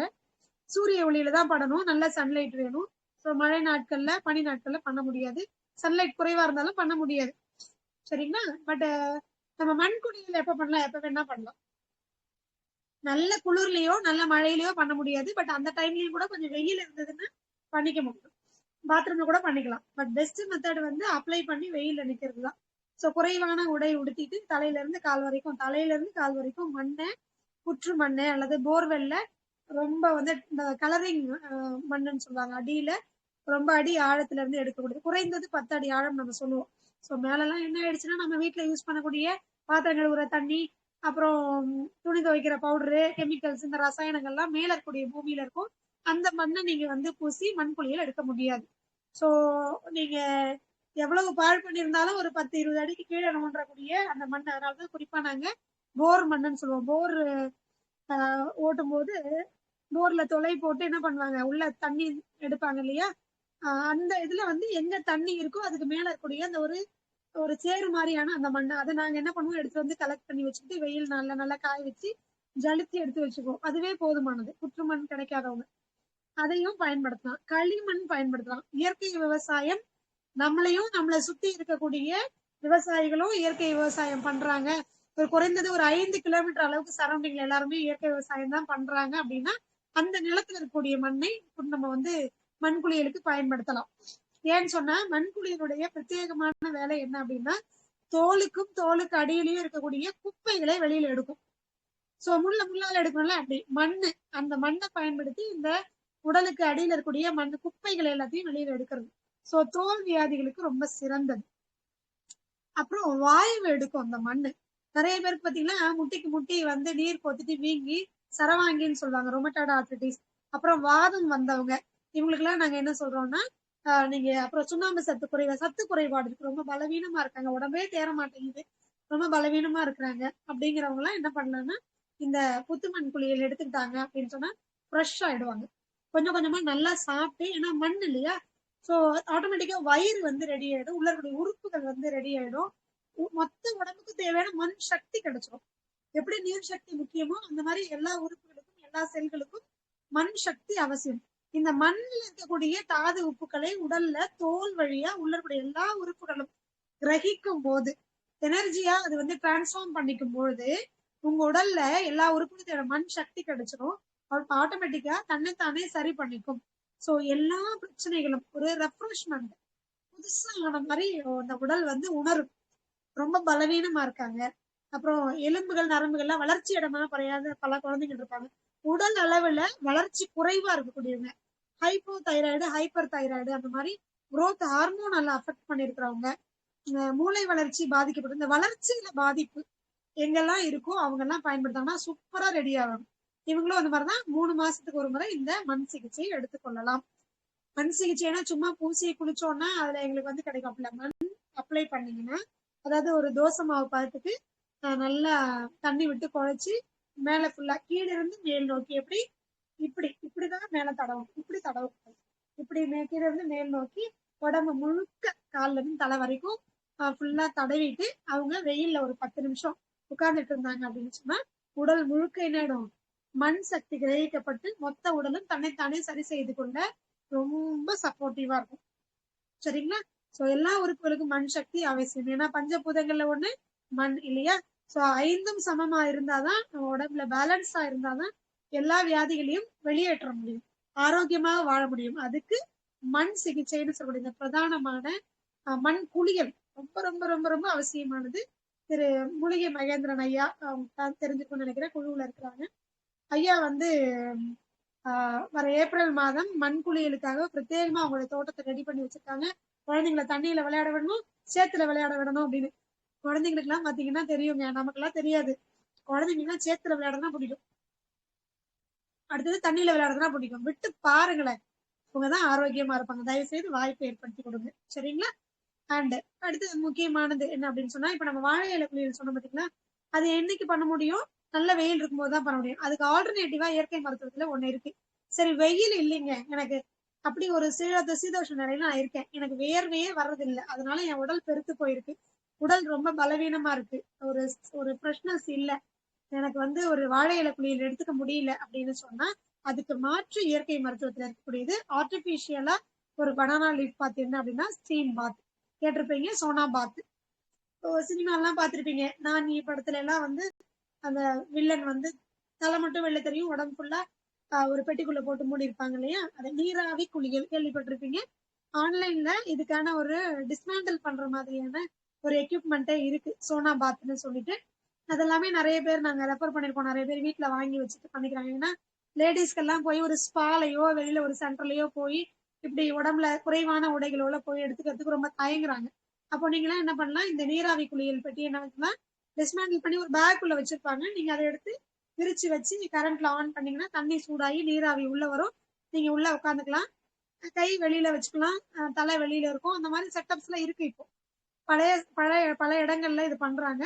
இயற்கை மருத்துவ மையங்கள்ல இது உண்டு. வாழை இலை குளியல் கொடுக்க முடியாத நாட்கள்ல நாங்களுமே நீராவி குளியல் கொடுக்குறோம். அதுலயுமே மூலிகைகளையும் பயன்படுத்துறோம், வெறும் தண்ணி இல்லாம. இப்ப ஆவி பிடிக்கும் போது நீங்க என்ன பண்றீங்க, இப்ப தலையில நீர் கொத்துச்சுன்னா நொச்சி இலை போடுறீங்க இல்லையா, அந்த மாதிரி இதுல என்னன்னா தோல் வியாதி இருக்கிறவங்களுக்கு வேப்பலை பயன்படுத்துறோம், குப்பைமேனி இலை பயன்படுத்துறோம். அதுக்கப்புறம் இல்ல வெறுமனே எனக்கு வந்து ஸ்கின் டர்னிங் ஆகணும் அவ்வளவுதான், வெயில் எல்லாம் போய் ஆயிடுச்சு அப்படின்னு சொன்னா அவங்களுக்கு முல்தானி மட்டி பயன்படுத்துறோம், அது மட்டும் வெட்டி வேர் பயன்படுத்துறோம். இந்த மாதிரி அதாவது பிரச்சனைகளுக்கு தகுந்த மாதிரி அந்த நீராவி தண்ணி கொதிக்கிற அந்த ஒரு எக்யூப்மெண்ட்ல நாங்க என்ன பண்ணுவோம், இந்த மூலிகைகளை வந்து ஹெர்பல் அதெல்லாம் பயன்படுத்தி நீராவி குளியல் கொடுக்குறோம். இதை நம்மளே வீட்டுல எல்லாம் பண்ணிக்க முடியும், ரெகுலராகவே யூஸ் பண்ணலாம். ஒரு 15 days ஒன்ஸ் நமக்கு தேவையான, யாருக்கெல்லாம் வேர்வை சரியா வரலையோ, இல்லைன்னா ஏசியில வேலை பண்றீங்களோ, இல்ல ரொம்ப குளிர்ச்சியான பிரதேசத்துல வாழறீங்களோ, உங்களுக்கு எல்லாம் வேர்வை வராத ஒரு சூழல், கழிவுகள் வெளியேறாத சூழல் இருந்ததுன்னா நீங்க நீராவி குளியல் பண்ணிக்கலாம். வீட்லயும் பண்ணிக்கலாம், ஸ்பாலையும் போய் பண்ணிக்கலாம், நேச்சுரோபதி சென்டர்ஸ்லயும் போய் பண்ணிக்கலாம். இதெல்லாம் பண்ணிக்கோங்க. இதெல்லாம் பண்ண பண்ண உங்க உடலுக்கு கழிவுகள் வெளியேறி உடல் ஆரோக்கியமாக நீங்க பாதுகாத்துக் கொள்ள முடியும். அல்லது உங்க உடல் பாதிக்கப்பட்டிருந்தா நீங்க என்ன பண்ண முடியும், கழிவுகளை வெளியேற்றி உடல் தன்னைத்தானே சரி செய்வதற்கு நீங்க ஒரு சப்போர்ட் பண்ண முடியும். புரியுதுங்களா? இவ்வளவுதான் நம்ம வந்து டீடாக்சிபிகேஷன்ல. இன்னும் நிறைய இருக்கு. ஆயில் புல்லிங் பண்றது. இப்போ மூக்கு கழுவுறவங்க ஆயில் புல்லிங் பண்ணணுங்கிற அவசியம் இல்லை, இரண்டுல ஏதாவது ஒண்ணு பண்ணா போதும். வேணும்னா அதையும் சொல்லி கொடுத்துறேன், இன்னும் ஒரு 10 நிமிடங்கள் இருக்குன்னு நினைக்கிறேன். இதுல என்னன்னா, மூக்கு கழுவுறது பண்ண முடியாத யாராவது இருக்கிறீங்க, எனக்கு கொஞ்சம் மூக்குல எல்லாம் பண்ண எனக்கு கொஞ்சம் ஏறிடுது, கஷ்டமா இருக்கு, பயமா இருக்கு, அப்படி நிறைய பேர் இருக்காங்க. ரொம்ப எளிமை, முறையா கத்துக்கிட்டீங்கன்னா. பண்ண முடியாதவங்க ஆயில் புல்லிங் பண்ணலாம். ஆயில் புல்லிங் இந்த என்ன பயன்படுத்தலாம், யாருக்காவது வயிற்றுல புண்ணு, வாயில புண்ணு, இந்த மாதிரி சூடு காரணமாக புண்ணு இருக்குது, இல்லைன்னா பல்லுல வந்து தேவையான அளவுக்கு சுண்ணாம்பு சத்து இல்ல, பல்லு வந்து அடிக்கடி பிரச்சனை கொடுக்குது, இல்ல எலும்புகள்ல தேவையான அளவுக்கு சுண்ணாம்பு சத்து இல்ல அப்படின்னு நினைக்கிறவங்க, உங்களுக்கு எல்லாம் வந்து நீங்க தேங்காய் எண்ணெய், வயிற்றுல வாயில எல்லாம் புண்ணு இருக்குதுன்னா தேங்காய் எண்ணெய், சுண்ணாம்பு சத்து வேணும்னா நல்லெண்ணெய், இவ்வளவுதான். சோ இந்த எண்ணெய் மட்டும் ஆயில் புல்லிங்க நிறைய பேர் நினைச்சுன்னா ஒரு ஸ்பூன் எண்ணெயை மட்டும் வச்சு கொப்பளிக்கிறத விட, இயற்கை மருத்துவத்துல பிரத்யேகமா நம்ம ஒண்ணு சொல்லுவோம், எப்பவுமே தண்ணி இருக்கணும் இல்லையா அதுல. அப்ப நாங்க என்ன பண்ணுவோம், இன்னும் கூடுதலான பலன் கிடைக்கும்.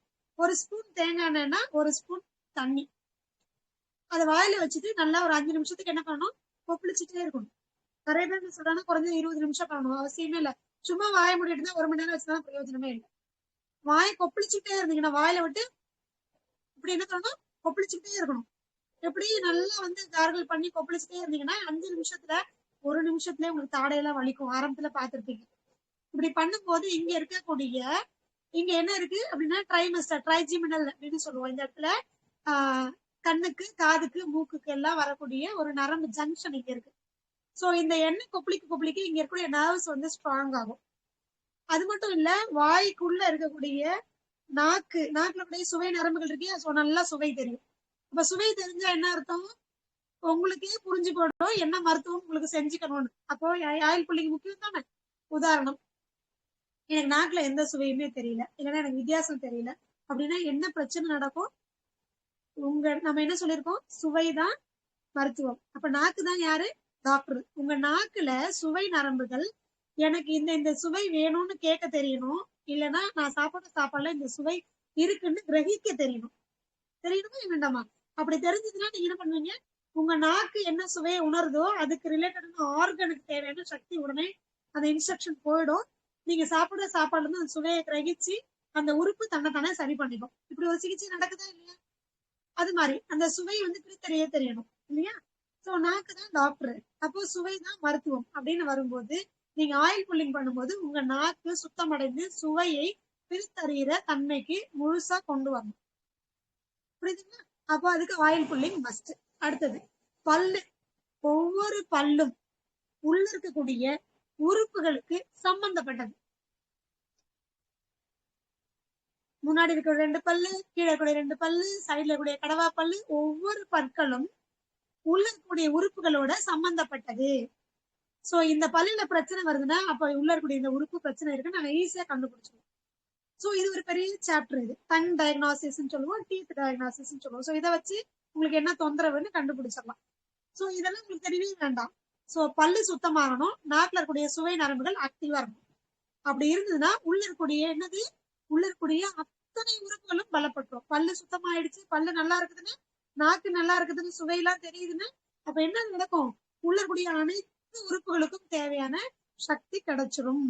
அது தன்னைத்தானே சரியாக்கிக்கிறதுக்கான சப்போர்ட் கிடைச்சிரும். அப்ப ஆயில் புல்லிங்கும் என்னது? The major detoxification. அது மட்டும் இல்ல, த மேஜரா தண்ணி விட்டு ரெண்டையும் கலந்து நீங்க கொப்பளிக்கும் போது வலி ஜாஸ்தி இருக்காது.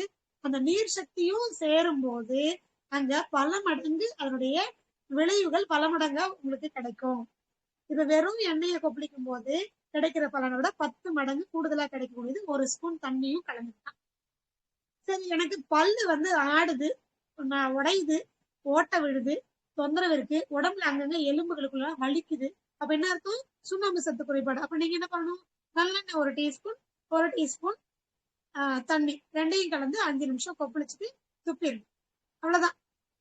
நீங்க பல் தேய்ச்சாலும் சரி, தேய்க்கலனாலும் பரவாயில்ல. இதை நீங்க என்ன பண்ணலாம்? தொடர்ந்து வாரம் முழுக்க பண்ணிட்டு, ஒரு நாளைக்கு ஒரு முறை வாரம் முழுக்க பண்ணலாம். ஒரு 15 நாளைக்கு தொடர்ந்து பண்ணுங்க. அதுக்கப்புறம் வாரத்துக்கு 1 நாளோ 2 நாளோ பண்ணுங்க. உங்களுக்கே தெரியாது எந்தெந்த பிரச்சனை எல்லாம் சரியா போகுதுன்னு. அத்தனையும் சரியா போகுது. இது ஒரு மேஜரான ஒரு டீடாக்சிகேஷன். இப்ப இதுவரைக்கும் நம்ம பார்த்தது இயற்கை மருத்துவத்துல வரக்கூடிய கழிவு நீக்க பயிற்சி. புரியுதுங்களா? இது இல்லாம இன்னொரு மேஜர் இருக்கு, யோகாசனம். அதை பத்தி அடுத்த முறை நம்ம பார்க்கலாம். கட்டாயமா அதை பத்தி பேசணும். இது ஒரு கழிவு நீக்க பயிற்சியா, பஞ்சசுத்தியா அப்படின்னு கேட்டா கிடையாது. இது நெருப்போட சம்பந்தப்பட்டது. உடற்பயிற்சி, அதாவது ஆசன பயிற்சி, தியான பயிற்சி, சமாதி பயிற்சி, அது மட்டும் இல்லாம மூச்சு பயிற்சி, பிராணாயாமம், இதெல்லாமே இருக்கு. 8 படிநிலைகள் இருக்கு. யம நியம பிரத்யாகார தாரணை, அதுக்கப்புறம் ஆசனம், பிராணாயாமம், தியானம், சமாதி, 8 படிநிலைகள் இருக்கு. அது ஏன் அவசியம்? யாருக்கு அவசியம்? இன்னைக்கு காலகட்டத்துல அது ரொம்ப அவசியமா? எவ்வளவு ஸ்பெஷல்? அது மூலமா என்னெல்லாம் நம்ம அடைவோம்? அதனுடைய பயன்கள், சிறப்புகள் என்ன? இதெல்லாம் அடுத்த முறை பார்க்கலாம். இப்ப இது வரைக்கும் கழிவு நீக்க பயிற்சிகள், டீடாக்சிகேஷன்ஸ் இயற்கை மருத்துவத்துல அடிப்படை இதுவே போதுமானது. இதை கத்துக்கிட்டாலே, இதை நீங்க பண்ணீங்கனாலே நீங்க ஆரோக்கியமா வாழ முடியும், உங்களை நீங்களே காப்பாத்திக்க முடியும், எந்த ஒரு பக்க விளைவும் இல்லாம, செலவே இல்லாம. சரிங்களா? அவ்வளவு அற்புதமானது இந்த பஞ்சசுத்தி முறைகள் சொல்லக்கூடிய கழிவு நீக்க பயிற்சிகள். இவைகள் சிகிச்சைகள். இயற்கை மருத்துவ பொறுத்த வரைக்கும் சிகிச்சைகள், அடிப்படை சிகிச்சைகள். இது இல்லாம எந்த இயற்கை மருத்துவத்திலையும் அடுத்த சிகிச்சை முறைகளே கிடையாது. இதுதான் முதல்ல. புரியுதுங்களா? இதோட நம்ம இனி வரக்கூடிய காலங்கள்ல உண்ணாவு நோன்பு, மௌன விரதம், இதை பத்தி பேசுவோம். யோகாவையும் நம்ம பேசுவோம். சரிங்களா? இப்ப இது வரைக்கும் எடுத்த இந்த கழிவு நீக்கம் அல்லது அடிப்படை சிகிச்சை முறைகள், டீடாக்சிகேஷன் மெத்தட்ஸ், இது குறிச்சு மட்டும் ஏதாவது உங்களுக்கு சந்தேகங்கள் இருந்தது அப்படின்னா நீங்க எனக்கு கேட்டு தெரிஞ்சுக்கலாம். நேரம் இருந்ததுன்னா ஐயா அதுக்கு வந்து கண்டிப்பா அனுமதி கண்டிப்பா, கொடுக்கும். தேங்க்யூ. ரொம்ப ரொம்ப ரொம்ப ரொம்ப சிறப்பு. நிறைய நன்றிங்க. விஷயங்கள் பேசியிருக்கீங்கம்மா. ஏன்னா வந்து டீடாக்சிஃபிகேஷன்ன்றத வந்து பெரிய சப்ஜெக்ட். இந்த ஸ்பால நடக்கிற கூத்து இருக்கு பாத்தீங்களா? கண்டிப்பாங்க ஐயா. ஏம்மா நான் ஓப்பனாவே பேச முடியல. அதுல வேற ஒரு ஃபேமஸான யூடியூப் சேனல்ல டாப் மோஸ்ட் இந்த ஃபேமஸான ஆளுங்களை கூப்பிட்டு வந்துட்டு இந்த ஸ்பால வச்சுக்கிட்டு இப்படி பண்ணலாமா மா வாழை இலை கூடியில ஸ்டீம் பாத்தியே டோட்டலா ஆப்போசிட்டா சொல்லி கொடுக்குறானுங்கம்மா. கண்டிப்பா. ஆக்சுவலி அவனுங்க பண்ற நம்ம கால்ல இருந்து தலைக்கு போக சொல்லுவோம். ஆனா தலையில இருந்து கால் வருவானுங்க. அதே ஆயில் ஆமா. பாத்து பாத்தீங்கன்னா நம்ம கீழ இருந்து மேல போக சொல்லுவோம். மேல இருந்து கீழே இருக்கும். மேல எல்லாமே டோட்டலி ஆப்போசிட் அது. அதே கண்டிப்பா. மாதிரி டீடாக்சிஃபிகேஷன் சொல்லிட்டு இந்த ஆயில் பாத்து கொடுக்கறது. ரெண்டாவது இந்த மூக்கு இந்த தாரணை இந்த மாதிரி விஷயங்கள் நிறைய விஷயம் பண்றது. ரெண்டாவது நீங்க சொன்ன மாதிரி ஆயில் புல்லிங் சொல்லியிருந்தீங்க. ரொம்ப ரொம்ப சிறப்பு. ரெண்டாவது கிட்னி டீடாக்ஸ் சொல்லியிருந்தீங்க. ரெண்டாவது லிவர் டீடாக்ஸ் சொல்லியிருந்தீங்க. ரெண்டாவது கண்ணை கருவுற சுத்தி முறை சொல்லியிருந்தீங்க. ரெண்டாவது எனிமா மேக்சிமம் டீடாக்சிஃபிகேஷன் வந்து முதல்ல அடிப்படை நீங்க சொன்னதே வந்து இருக்கிற பிரச்சனை பேராலிசிஸ் பேஷண்ட்ல இருந்து எல்லா விஷயத்தையுமே டோட்டலி கவர் பண்ணிருக்கீங்க. முடக்குவாதத்துல கூட கவர் பண்ணிருக்கீங்கன்னா கழிவு நிக்கிறதுனாலதான் கழிவு தேங்கிறதுனாலதான் எல்லா பிரச்சனையும் வருதுன்னு யாருக்குமே தெரியுது இல்ல. ரெண்டாவது குழந்தை பேபிக்கே வந்து 3 நாள் கழிச்சு எனிமா கொடுக்கலாம் அப்படின்றத வந்து இப்போ வந்து ஆக்சுவலி வந்து இதுக்காக நம்ம வந்து பாப்பா மோஷன் போலையா அதுக்கு எதுவுமே ஐசியூல வெயி அதுக்கு ஒரு ட்ரீட்மெண்ட்டை போட்டு அதுக்கு ஒரு அமௌண்ட்டை தேத்தலாம் தான் இந்த காலகட்டத்துல இருக்கிறாங்களே தவிர எது வந்து அடிப்படை விஷயன்றத வந்து உணர மாட்டாங்க. ரெண்டாவது ஸ்ட்ரீம் பாத்தை பத்தி ரொம்ப அற்புதமா பேசியிருந்தீங்க. ஸ்ட்ரீம் பாத்ல இருக்கிற விஷயங்கள் வந்து உண்மையிலேயே இங்க லேடிஸ் வந்து கொஞ்சம் ஷை படுறாங்க. அதே மாதிரி மண்குளியலுக்கு வந்து ஸ்பால போனாலும் மண்குளியெல்லாம் போடுறது இல்ல. இப்போ வாழை இலை குளியல்னு போடுறானுங்க. அதுல ஏதோ வந்து மாவு மாதிரி கலந்து உடம்புக்குள்ள அப்ளை பண்ணி ஆமா. வெயிட் பண்றானுங்க. ரெண்டாவது ஸ்டீம் பாத்ன்றத வந்து உண்மையிலேயே சொல்றேன். நம்ம வந்து மேக்சிமம் ஸ்டீம் பாத் இருக்கிறவங்க வந்து முடிஞ்ச அளவுக்கு வந்து நல்ல உண்மையான இயற்கை வாழ்வியல இருக்கிறவங்கள போனீங்கன்னா ஸ்டீம் பாத் எப்படி இருக்குன்னு வெளிப்படையா பேசுவாங்க. லேடிஸ் தான் கொடுப்பாங்க ஆக்சுவலா. ஏன்னா உடம்புல வந்து ஆக்சுவலி வந்து உண்மையிலேயே சொல்றேன், துணி இல்லாம ஸ்டீம் பாத்துக்குள்ள போனா மட்டும்தான் இருக்கிற கருவி மொத்தமே வெளியேறும். ஆக்சுவலி அதுதான் உண்மையான கான்செப்ட். ஆனா மக்களுக்கு வந்து விழிப்புணர்வு இல்லை. அந்த கூச்ச சுபாவம் இருக்கிறதுனால இந்த ட்ரெஸ் கோட் அப்படின்றத வந்து உள்ள கொண்டு வந்தாங்க. அந்த காலகட்டத்துல வந்து ட்ரெஸ் கோடுன்றதே கிடையாது. ஏன்னா பேராலிசிஸ் பேஷண்ட் பத்துட்டு இருக்காங்க. இதே இதே வயிறு வலிக்குது அப்படின்னும் போது நம்ம ஹாஸ்பிட்டல்ல போய் ட்ரீட்மெண்ட் பாக்குறோம். அட்லீஸ்ட் ஒரு எனிமா எடுக்கலாம். ஆக்சுவலி எனிமா தான் வேலை முடிஞ்சு போச்சு. இப்போ எதனாலனா இந்த மித்த உடைக்கணும் ஆக்சுவலா. ஏன்னா வந்து இவங்க வந்து கூச்ச சுபாவம் தவிர உடம்புக்கு பிரச்சனைக்கு இருக்கிற விஷயத்துக்கு வந்து சொல்யூஷன் கண்டுபிடிக்கணும்னா கூச்சத்தை விட்டா மட்டும்தான் சொல்யூஷன் கண்டுபிடிக்க முடியும். ஏன்னா வந்து ஒரு அன்னையும் பிதாவும் முன்னறி தெய்வம் அப்படின்றத வந்து ஏன்னா வந்து குருவுக்கு மிஞ்சன்றதுதான். ஏன்னா தாய் தந்தை குரு அப்படி இருக்கும்போது வந்து ஒரு உடம்புக்கு பிரச்சனை இருக்குன்னா அந்த பிரச்சனைக்கு சொல்யூஷன் கண்டுபிடிங்க.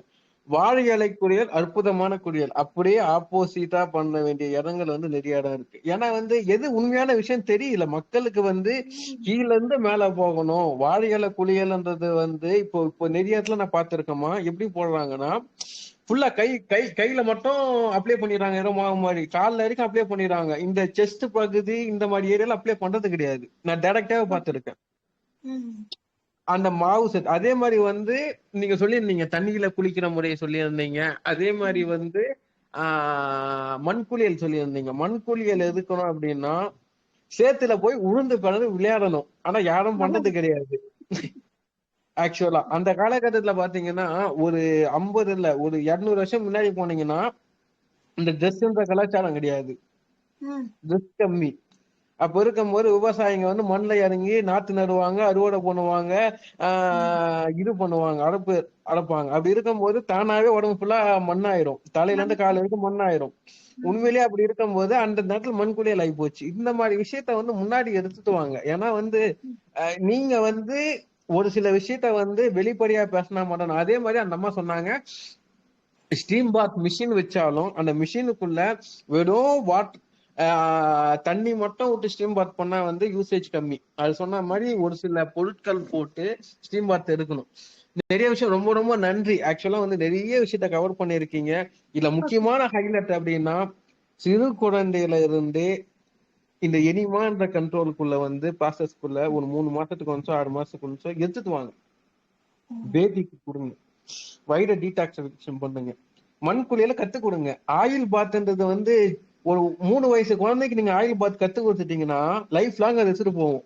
ஆரோக்கியமா கண்டிப்பா. அந்த கூச்ச சுபாவம்ன்றது இருக்காது. இப்படிதான் ஆயில் பாத் இருக்கணும் அப்படின்றது. நம்ம ஸ்டீம் பாத் எடுக்கிறதுக்கு வெளியே போய் எடுக்கிறதுக்கு யோசிக்கிறோம் இப்ப லேடிஸ். ஆனா இருக்கிற இடத்துல அதுக்காக பைசா செலவு பண்ணி வாங்க முடியலனாலும் வெளியே போய் எடுக்கிறதுக்கு யோசிக்கிறோம்னா ஷை. நம்ம இப்படி பண்ணுவாங்களோ இப்படி பண்ணுவாங்களோ அப்படின்ற யோசனையை விட்டுட்டு எது முக்கியமோ வாழ்வியல் முறைக்கு அதுக்கு வாங்க. இப்ப மூலிகை மகேந்திரன் ஐயா நிறைய கிளாஸஸ் கொடுத்துட்டு இருக்காரு. தேங்க்யூ. ஏன்னா டவுட் இருந்தா டவுட் கேளுங்க. எல்லாரும் நான் மியூட் ஓபன் பண்ணி விடுறேன், டவுட் கேளுங்க. மேடம் வணக்கம். மேடம் வணக்கம், சொல்லுங்கம்மா. ஹொசூர்ல இருந்து சண்முகப்பிரியா பேசுறேன் மேடம். சொல்லுங்கம்மா. மேடம் இப்போ ஆயில் பாத்ல வந்துட்டு சில ஆக்சுவலா ஹீலர் பாஸ்கர் ஐயா சொல்லியிருக்காங்க, பெண்கள் வந்துட்டு செவ்வாய் வெள்ளி, ஆண்கள் புதன் சனின்னு சொல்லியிருக்காங்க. இதுல வந்து யூடியூப்ல வந்து ஒரு சித்தா டாக்டர் வந்து கோரக்கர் சித்தர் வந்து, கோரக்கர் இல்ல எனக்கு சித்தர் பேர் சரியா ஞாபகம் இல்ல மேடம். அந்த சித்தர் வந்து செவ்வாய்க்கிழமை வெள்ளிக்கிழமை குளிச்சா நல்லது இல்ல அப்படின்ற மாதிரிலாம் சொல்லியிருக்காங்களாம். அதனால ஒரு கன்ஃபியூஷன்ல கேக்குறேன், எந்த நாள் பெண்கள் எடுக்கணும் ஆண்கள் எடுக்கணும், இது நம்பலாமா வேண்டாமா? அப்புறம் அதை எப்படி சரியான முறையில எடுக்கணும்னு ஒரு தடவை சொல்லுங்க மேடம். ஓகே. எண்ணெய் குளியல்ல ஏன் செவ்வாய்க்கிழமை வெள்ளிக்கிழமை பெண்களுக்கு அப்படின்னு சொல்றோம் அப்படின்னு சொன்னா, செவ்வாய்க்கிழமை வந்து குளிர்ச்சிக்குரிய நாள், வெள்ளிக்கிழமை வந்து ரொம்ப சூடான நாள். இப்போ இந்த 2 நாள்ல ரொம்ப சூடும் கிடையாது, ரொம்ப குளிர்ச்சியும் கிடையாது. சாதாரணமா வந்து செவ்வாய்க்கிழமை குளிர்ச்சி, வெள்ளிக்கிழமை சூடு. அதே மாதிரி ஆண்களுக்கான 2 நாட்களை சொல்லியிருப்பாங்க. ஒண்ணு புதன், இன்னொன்னு சனி. ஒண்ணு குளிர்ச்சி, ஒண்ணு சூடான நாள். சோ உங்களுடைய உடல் தன்மையை பொறுத்து இந்த 2 நாட்கள்ல ஒரு நாள் நீங்க வந்து தீர்மானம் பண்ணிக்கணும். புரியுதுங்களா? இதுல எண்ணெய் தேய்ச்சி குளிக்கவே கூடாத நாள் அப்படிங்கிறது பாத்தீங்கன்னா 2 நாள். எதுனா ஒண்ணு திங்கள், இன்னொன்னு ஞாயிறு. இந்த 2 நாள்ல ஞாயிறு அப்படிங்கிறது பாத்தீங்க அப்படின்னா ரொம்ப சூடு, அளவுக்கு அதிகமான சூடு. அந்த நாள்லயும் எண்ணெய் தேய்ச்சி குளிக்க கூடாது. திங்கட்கிழமை ரொம்ப குளிர்ச்சியான நாள், அன்னைக்கும் எண்ணெய் தேய்ச்சி குளிக்க கூடாது. அப்படிங்கிற அந்த கான்செப்ட், இந்த விளக்கெல்லாம் கொடுத்திருப்பாங்க இல்லையே. நம்மளுடைய ரங்கராஜன் ஐயா வந்து இது ஏன்னு சயின்டிபிக்கலாவும் சொல்லியிருப்பாங்க, ஏன் இந்த நாட்களை சொன்னோம் அப்படிங்கறதையும் சொல்லியிருப்பாங்க. இது வந்து வானவியல் சாஸ்திரத்தோட மனிதனுக்கும் அந்த நவகிரகங்களுக்கும் அதுக்கும் உள்ள கனெக்ஷன்ஸ், அந்த ரேஸ் அதெல்லாம் பொறுத்துதான் நம்ம இந்த கிழமைகள் நம்மளுடைய மூதாதையர்கள் வச்சிருக்காங்க. இதுல இன்னொன்னு சொல்லியிருக்காங்க, நம்மளுடைய மூதாதையர்கள் என்ன சொல்லியிருக்காங்கன்னா, சனி நீராடுன்னு பொதுவா ஒண்ணு சொல்லிட்டாங்க. செவ்வாய்க்கிழமை வெள்ளிக்கிழமை பல பெண்களுக்கு எடுத்துக்க முடியல, புதன்கிழமை சில ஆண்களுக்கு எடுத்துக்க முடியலன்னா, பொதுவா அந்த காலத்துல என்ன பண்ணுவாங்கன்னா, சனிக்கிழமையானா ஆணு பொண்ணு எல்லாத்துக்கும் என்ன பண்ணுவாங்க, எண்ணெயை துவைச்சு விட்டுட்டு ஒரு கோமணத்தையோ ஒரு ஜட்டியோ போட்டு வெளியில அனுப்பிச்சிருவாங்க. சோ சனிக்கிழமை வேற வழியே இல்லாதவங்க சனிக்கிழமை எண்ணெய் தேய்ச்சி குளிச்சுக்கலாம். இந்த எண்ணெய் தேய்ச்சி குளிக்கிறது நிறைய கண்டிஷன்ஸ் இருக்கு. அன்னைக்கு வந்து திருமணமான ஆணோ பெண்ணோ உறவு வச்சுக்க கூடாது. எண்ணெய் குளியல் அன்னைக்கு உடல் ரீதியான உறவு இருக்கக்கூடாது ஒண்ணு. 2வது பகல் உறக்கம் கூடாது. ஏன்னா சூடை வெளியேறதுக்காக நம்ம பண்றோம். உறங்கிட்டோம்னா அந்த கண்ணு வழியா வெளியேறக்கூடிய அந்த சூடு வெளியேறாம கண்ணுலயே தங்கி கண்ணுல பாதிப்பு ஏற்படுத்தும். அடுத்தது குளிர்ச்சியான உணவுகளை அன்னைக்கு இளநீர், பழச்சாறுகள், பழைய சோறு, தயிர் சாப்பாடு, மோர் சாப்பாடு இதெல்லாம் எடுக்காம ரொம்ப மசாலா நிறைந்த கீரை, மசாலா நிறைந்த உணவு, பிரியாணி இந்த மாதிரி எல்லாம் ரொம்ப பட்டை கிராம்பு எல்லாம் சேர்த்த இந்த உணவு முறைகள், அசைவ உணவுகள், இது மாதிரி ரொம்ப வந்து செரிமானத்துக்கு டைம் எடுக்கக்கூடிய உணவுகளையும் எடுக்கக்கூடாது. மிதமான எளிமையா செரிக்கக்கூடிய ஆவியில வேக வச்ச இட்லி, ஒரு சின்ன தக்காளி சட்னி சாப்பிட்டுக்கலாம், இல்ல தேங்காய் சட்னி சாப்பிட்டுக்கலாம். அப்படி இல்லைன்னா ரசம் சாப்பாடு, என்ன சொல்லுவாங்கன்னா அதுக்குன்னே வந்து ரசம், பூண்டு, மிளகு எல்லாம் போட்டு தாளிக்காம ரசம், இந்த மாதிரிதான் சாப்பிடறதுக்கு கொடுத்தாங்க. அப்படிதான் எடுத்துக்கணும். புரியுதுங்களா? பகல் உறக்கம் கூடாது. ரொம்ப டிராவலும் பண்ணக்கூடாது அன்னைக்கு. இப்போ நாங்க மார்க்கெட்டிங் பண்றவங்க கூட 5 நாளைக்கு ஒரு தடவை எண்ணெய் தேய்ச்சி குளிங்க. வண்டியில டிராவல் பண்றவங்க அன்னைக்கு எண்ணெய் தேய்ச்சி குளிக்கிற அன்னைக்கு பகல்ல டிராவல் பண்ணக்கூடாது. ஏன்னா ரொம்ப தூரம் நீங்க வெளியில போகும்போது அந்த காற்றுக்கு ஆட்டோமேட்டிக்கா உங்களுக்கு தூக்கம் வரும். அந்த காற்றுமே என்ன பண்ணுவோம்னா சூட்டை வெளியேற்றாம உள்ளவே அடக்கி வச்சிரும் டிராவல் பண்ணும்போது. இந்த மாதிரியான காரணங்கள்லாம் சயின்டிபிக்கலி ப்ரூவ்டு. அதனாலதான் எண்ணெய் தேய்ச்சி குளிக்கிறோமா இந்த மாதிரி கண்டிஷன்ஸ் நம்ம ஃபாலோ பண்ண சொல்றோம். புரியுதுங்களா? மத்தபடி எனக்கு அந்த சித்தர்கள் சொன்னதுல எந்த அளவுக்கு உண்மைங்கிறது எனக்கு பாடல் ரீதியாவோ இல்ல அந்த எந்த நூல்கள்லன்னு தெரிஞ்சா நான் தெரிஞ்சுக்கிட்டு வேணா நான் சொல்லி கொடுக்குறேன் அது உங்களுக்கு. எனக்கு அதை பத்தி சரியா தெரியல. ஆக்சுவலா வந்து அது உண்மையான தகவல்ன்றது வந்து கிடையாதுமா. ஃபர்ஸ்ட் ஆஃப் ஆல் எதனாலன்னா அது யூடியூப்ல வந்து பல பேர் பல விதமா பேசுறாங்க. உண்மையிலேயே வாழ்வியல் முறையில இயற்கையல் வாழ்வியல பாத்தீங்கன்னா செவ்வாய் வெள்ளி வந்து கம்பல்சரி லேடிஸ் குளிக்கலாம். சனி நீராடுன்றத வந்து லேடிஸும் ஜென்ஸும் கம்பல்சரி குளிக்கலாம். புதன்கிழமை ஜென்ஸ் குளிக்கணும். செவ்வாய் வெள்ளி வந்து லேடிஸ், புதன் சனி வந்து ஜென்ஸ், இப்படிதான் கணக்கு. ஓகேங்களா? அப்படி இருக்கும்போது இதுல வந்து சித்தர்கள் வந்து பல விதமா பல விஷயத்துக்காக சொல்லியிருப்பாங்க. அது வந்து என்ன காரணம்ன்றது வந்து ஒவ்வொரு நீங்க வந்து செவ்வாய் வெள்ளி குளிக்க கூடாதுன்றது காரணம் வந்து அது வேற. ஆக்சுவலி வந்து அந்த சப்ஜெக்டே வேற, டோட்டலி ஆப்போசிட். அது வந்து இந்த சப்ஜெக்டுக்கு வந்து இயற்கை டீடாக்சிபிகேஷனுக்கு வந்து செட் ஆகாது. அது எதனாலன்றது வந்து நீங்க எனக்கு வந்து ஆக்சுவலா யாரு சொன்னதுன்னு தெரியல. ஆக்சுவலா எனக்கும் தெரியல. என்னோட நம்பர் வேணா நோட் பண்ணிக்கோங்கம்மா. எனக்கு அந்த லிங்க் ஷேர் பண்ணுங்க. 7550250425. சார் ஒரு நிமிஷம் சார். 75 50 ஆ 25 04 25. Okay sir. ஆமா, இன்னொரு 75 கேள்விங்க. நம்ம சொல்லுங்க. இப்போ என்ன கிழமை, அமாவாசை பௌர்ணமி, அமாவாசைக்கு அடுத்த வர சில நாட்கள் அது தெளிவா சொல்லுங்கம்மா. குளிக்க கூடாது அப்படிங்கறத, ஆயில் பத்தி அப்படிங்கிறது. எண்ணெய் தேய்ச்சி குளிக்க கூடாதது வந்து தீபாவளியை தவிர மற்ற அமாவாசைகள் எண்ணெய் தேய்ச்சி குளிக்க கூடாது. புரியுதுங்களா? அடுத்தது சூரியன் காலையில சூரிய ஒளி ஓரளவுக்காவது வெப்பம் இருக்கும்னா நீங்க எண்ணெய் தேய்ச்சி குளிக்கலாம். சூரிய உதயத்துக்கு முன்னாடியே எண்ணெய் தேய்ச்சி குளிக்கிறது எப்போனா தீபாவளிக்கு மட்டும்தான். அது அந்த டைம்ல மட்டும் சில வரைமுறைகள் வந்து இல்லாம இருக்கு. அதுக்கும் சரியான எனக்கு வந்து எதனாலன்னு தெரியாது. அதே மாதிரி பிறந்த நட்சத்திரத்துல இப்போ ஒவ்வொரு மாதமும் கூட நட்சத்திரம் வரும் இல்லையா, அந்த நாட்கள்ல எண்ணெய் தேய்ச்சி குளிக்க கூடாது. ஏன்னா எண்ணெய் தேய்ச்சி குளிக்கும் போது அந்த கிராவிட்டின்னு சொல்லுவாங்க, அந்த கதிர்வீச்சு அப்படின்னு நம்ம அந்த கிரகங்களோட நமக்கும் வந்து அந்த பாதிப்பை ஏற்படுத்தும். அப்படிங்கறதுனால அந்த நம்ம பிறந்த நட்சத்திரத்தை அன்னைக்கு எண்ணெய் தேய்ச்சி குளிக்க கூடாது அப்படின்னு சொல்றாங்க. பிறந்த மாதம், பிறந்த வருடம் அந்த நாட்கள்லயும் new year monthly first date அந்த டைம்ல எல்லாம் எண்ணெய் தேய்ச்சி குளிக்க கூடாது அப்படின்னு சொல்றாங்க. சோ அட்லீஸ்ட் மாசத்துல 2 முறையாவது இதெல்லாம் போக நம்ம எண்ணெய் தேய்ச்சி குளிச்சுக்கணும். அவ்வளவுதான். கட்டாயமா ஞாயிற்றுக்கிழமை திங்கட்கிழமை எண்ணெய் தேய்ச்சி குளிக்க வேண்டாம். அது பாருங்க மேடம். அப்புறம் இன்னொன்னு மேடம், இப்போ செவ்வாய்க்கிழமை அமாவாசைக்கு அடுத்த வர செவ்வாய் அந்த மாதிரி, இல்ல பௌர்ணமிக்கு முன்னாடி அந்த மாதிரி ஏதாவது இருக்குங்களா கண்டிஷன்? அப்படிலாம் ஒண்ணும் கிடையாதுமா. அப்படியெல்லாம் ஒண்ணும் இல்ல. அதெல்லாம் வந்து பொய்யான தகவல். சரி. உண்மையிலே வந்து இந்த மாதிரி தகவல்லாம் யார் பரப்புறதுன்னு தெரியல. அகிலாமா பாக்குறீங்களா எப்படி இருக்கு பாருங்க, பப்ளிக் ரெஸ்பான்ஸ் வந்து எப்படி இருக்கு பாருங்க. அமாவாசையில குளிக்கூடாது, பௌர்ணமியில குளிக்க கூடாதுன்றாங்க. உண்மையிலேயே டவுட் இருக்கா? என்னோட நம்பர் கூட நோட் பண்ணிக்கோங்க. சிவபாலகிருஷ்ணன் சேனலோட ஃபவுண்டர் 7550250425. 75 50 25 04 25. நீங்க எந்த கேள்வியானாலும் நான் தொடர்பு கொள்ளுங்க. வாட்ஸ்அப்ல மெசேஜ் போடுங்க. ஓகேங்களா? எதா இருந்தாலும் நான் டைரக்டா ரெஃபரன்ஸ் கொடுக்குறேன். இந்த அமாவாசை நாள், பௌர்ணமி நாள், இந்த மாதிரி இதுவே நான் விட்டுட்டேன்ப்பா. உண்மையிலேயே நான் டெய்லி தலை குளிக்கிற ஆள். இந்த அமாவாசை பௌர்ணமி நாளே கிடையாது எனக்கு. சனிக்கிழமை எண்ணெய் தேய்ச்சி குளிக்கிற நாள். 365 நாளும் தலையில தண்ணி ஊற்றுவேன். ஏன்னா நான் வெயில்ல போறேன். பாருங்க.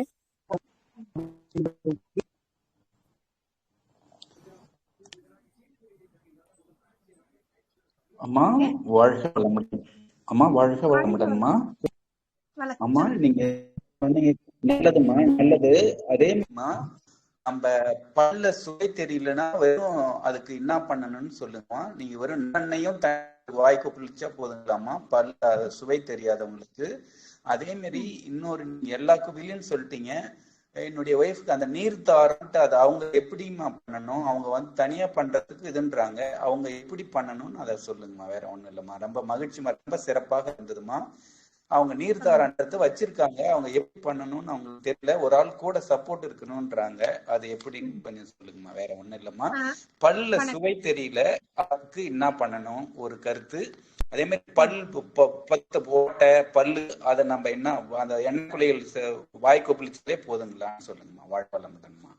ஐயா, வாய் கொப்பளிக்கிறதும் முக்கியமானது. அது கூட வந்து இப்ப நல்லெண்ணெயோ இல்ல தேங்காய் எண்ணெயோ நீங்க வந்து தண்ணி ஒரு ஸ்பூன் கலந்து நீங்க எண்ணெய் கொப்பளிக்கிறது 5 நிமிடம் கொப்பளிக்கிறது பண்ணலாம். இது வந்து நீங்க சுவை தெரியாதவங்களுக்கு இதுவே போதுமானது. அதிகபட்சம் 3 நாள் பண்ணினாலே ரொம்ப எளிமையா வந்து இதை குணப்படுத்திட முடியும். சரியா போயிடும். அதோட அந்த இயற்கை வாழ்வியல் முறைகள் ஏற்கனவே நம்ம முதல் வகுப்புல பேசின இயற்கையோடு சேர்ந்த வாழ்க்கை முறையும் கட்டாயமா நீங்க ஃபாலோ பண்ண வேண்டியிருக்கும். ஏன்னா இரவு ம் நேரத்துல கண் முழிக்கிறவங்களுக்கு வந்து கண்ணு முழிக்கிறவங்களுக்கோ இல்ல ரொம்ப நேரம் லாங் டைம் எடுத்துக்கிட்டு அதுக்கப்புறம் தூங்க ம் போறவங்களுக்கு நம்ம இந்த சிகிச்சை முறைகள் வந்து பெரிய அளவுல பலன் கொடுக்கறது இல்ல. சோ தூக்கத்துக்கு ம் முக்கியத்துவம் கொடுத்து அதையும் சேர்த்து பண்ணீங்கன்னா ரொம்ப நல்லது. அடுத்தது நீங்க இப்ப இந்த நீர்த்தாரா பத்தி சொல்லியிருந்தீங்க. நீர்த்தாரா பத்தி நிறைய நம்ம ஏற்கனவே நான் அந்த லிங்க் வேணா நான் அனுப்பி விடுறேன் ஐயாட்ட சொல்லிட்டு. ம் நம்ம வந்து பெண்கள் நலம் குறித்த அந்த விழிப்புணர்வுல நீர்த்தாரா எப்படி பண்ணணும் அப்படின்னு சொல்லியிருக்கோம். இதுல முக்கியமா நீர்த்தாரா வந்து தன்னைத்தானே பண்ணிக்க முடியும். அப்படி பண்ணிக்கும் போது அவங்களுக்கு வயிற்று வலியோ அல்லது ரொம்ப கஷ்டமோ இருந்ததுன்னா கூட ஒருத்தரை உதவிக்கு வச்சுக்க சொல்றோம். சோ வச்சுக்கிட்டா ரொம்ப நல்லது. எந்த ஒரு கஷ்டமும் இல்லாம அவங்க பண்ணிக்க முடியும் கர்ப்பவாய் சுத்தி பண்ணிக்கிறதுக்கு. சரிங்களா? அண்ட் அதுலயும் நான் சரி குறிப்பிட்டிருக்கேன். இந்த இப்போ ஒரு கர்ப்பப்பையில வந்து ஒரு நீர்க்கட்டி பிரச்சனையோ அல்லது நார்க்கட்டி ஃபைப்ராய்டோ அல்லது பிசிஓடி பிசிஓஎஸோ அல்லது வேற ஏதாவது டியூமர் ஃபார்ம்ல இருந்தா இதுக்கெல்லாம் ஹாட் அண்ட் கோல்டு நீர் தாரா அப்படின்னு சொல்லியிருக்கோம். அதுலயும் சுடு தண்ணி தாங்குற அளவுக்கு சூடு 3 லிட்டர், பச்சை தண்ணி ஒரு 3 லிட்டர் அப்படி மாத்தி மாத்தி ஊத்தி பண்ண சொல்றோம். இதை பத்தி நான் குறிப்பா பல வகுப்புகளாவே நான் எடுத்து ரெக்கார்டட் வீடியோஸ் வச்சிருக்கேன். அதை வேணா லிங்க் நான் அனுப்புறேன். அதை பார்த்துட்டு அவங்க எந்த முறையில இவங்க பண்ணிக்கணுங்கிறத அவங்கள சூஸ் பண்ண சொல்லுங்க. இல்லைன்னா ரிப்போர்ட் எனக்கு வாட்ஸ்அப்ல அனுப்பிச்சுட்டாங்கன்னா எத்தனை நாள் எவ்வளவு நாட்களுக்கு இடையில இதை பண்ணணும், எப்பெல்லாம் பண்ணணும் பண்ணக்கூடாதுன்னு நான் தெளிவா ஒரு விளக்கம் கொடுத்துறேன். சரிங்களா? ரொம்ப சரிங்கம்மா, மிக்க மகிழ்ச்சிம்மா. வாழ்க வளமுடன்மா. உங்களுடைய பணி சிறக்க இறையாற்றலும் குருவாற்றலும் துணை புரியட்டும். நன்றி. வாழ்க வளமுடன் அம்மா. மிக்க மகிழ்ச்சி அம்மா. வாழ்த்துக்கள் அம்மா. வாழ்க வளமுடன். உங்கள் அன்பு குடும்பமும் எல்லா வளங்களும் பெற்று வளமோடு வாழ்க வளமுடன்.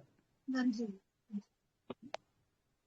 அகிலாமா, அடுத்த வகுப்புல வந்து நீர்த்தாராவை பத்தி ஒரு கிளாஸ் வந்து கொடுத்தீங்கன்னா நல்லா இருக்கும். ஏன்னா பப்ளிக் அவேர்னஸ் கொடுக்கும்போது வந்து நம்ம டீடாக்சிபிகேஷன் கொடுக்கும்போது ஐயா கேட்கும் போது வந்து அத்தியா நம்ம ஒரு சின்ன ஒரு விழிப்புணர்வு மாதிரி அடுத்த வகுப்புல கொடுத்துருவோம் கண்டிப்பா. இப்போ 2 பேர் வந்து நம்பர் கேட்டு நோட் பண்ணிட்டீங்களா? உங்களுக்கு என்னோட பேர் சிவபாலகிருஷ்ணன். Number note பண்ணிக்கிட்டீங்களா? எனக்கு கான்டாக்ட் பண்ணீங்க.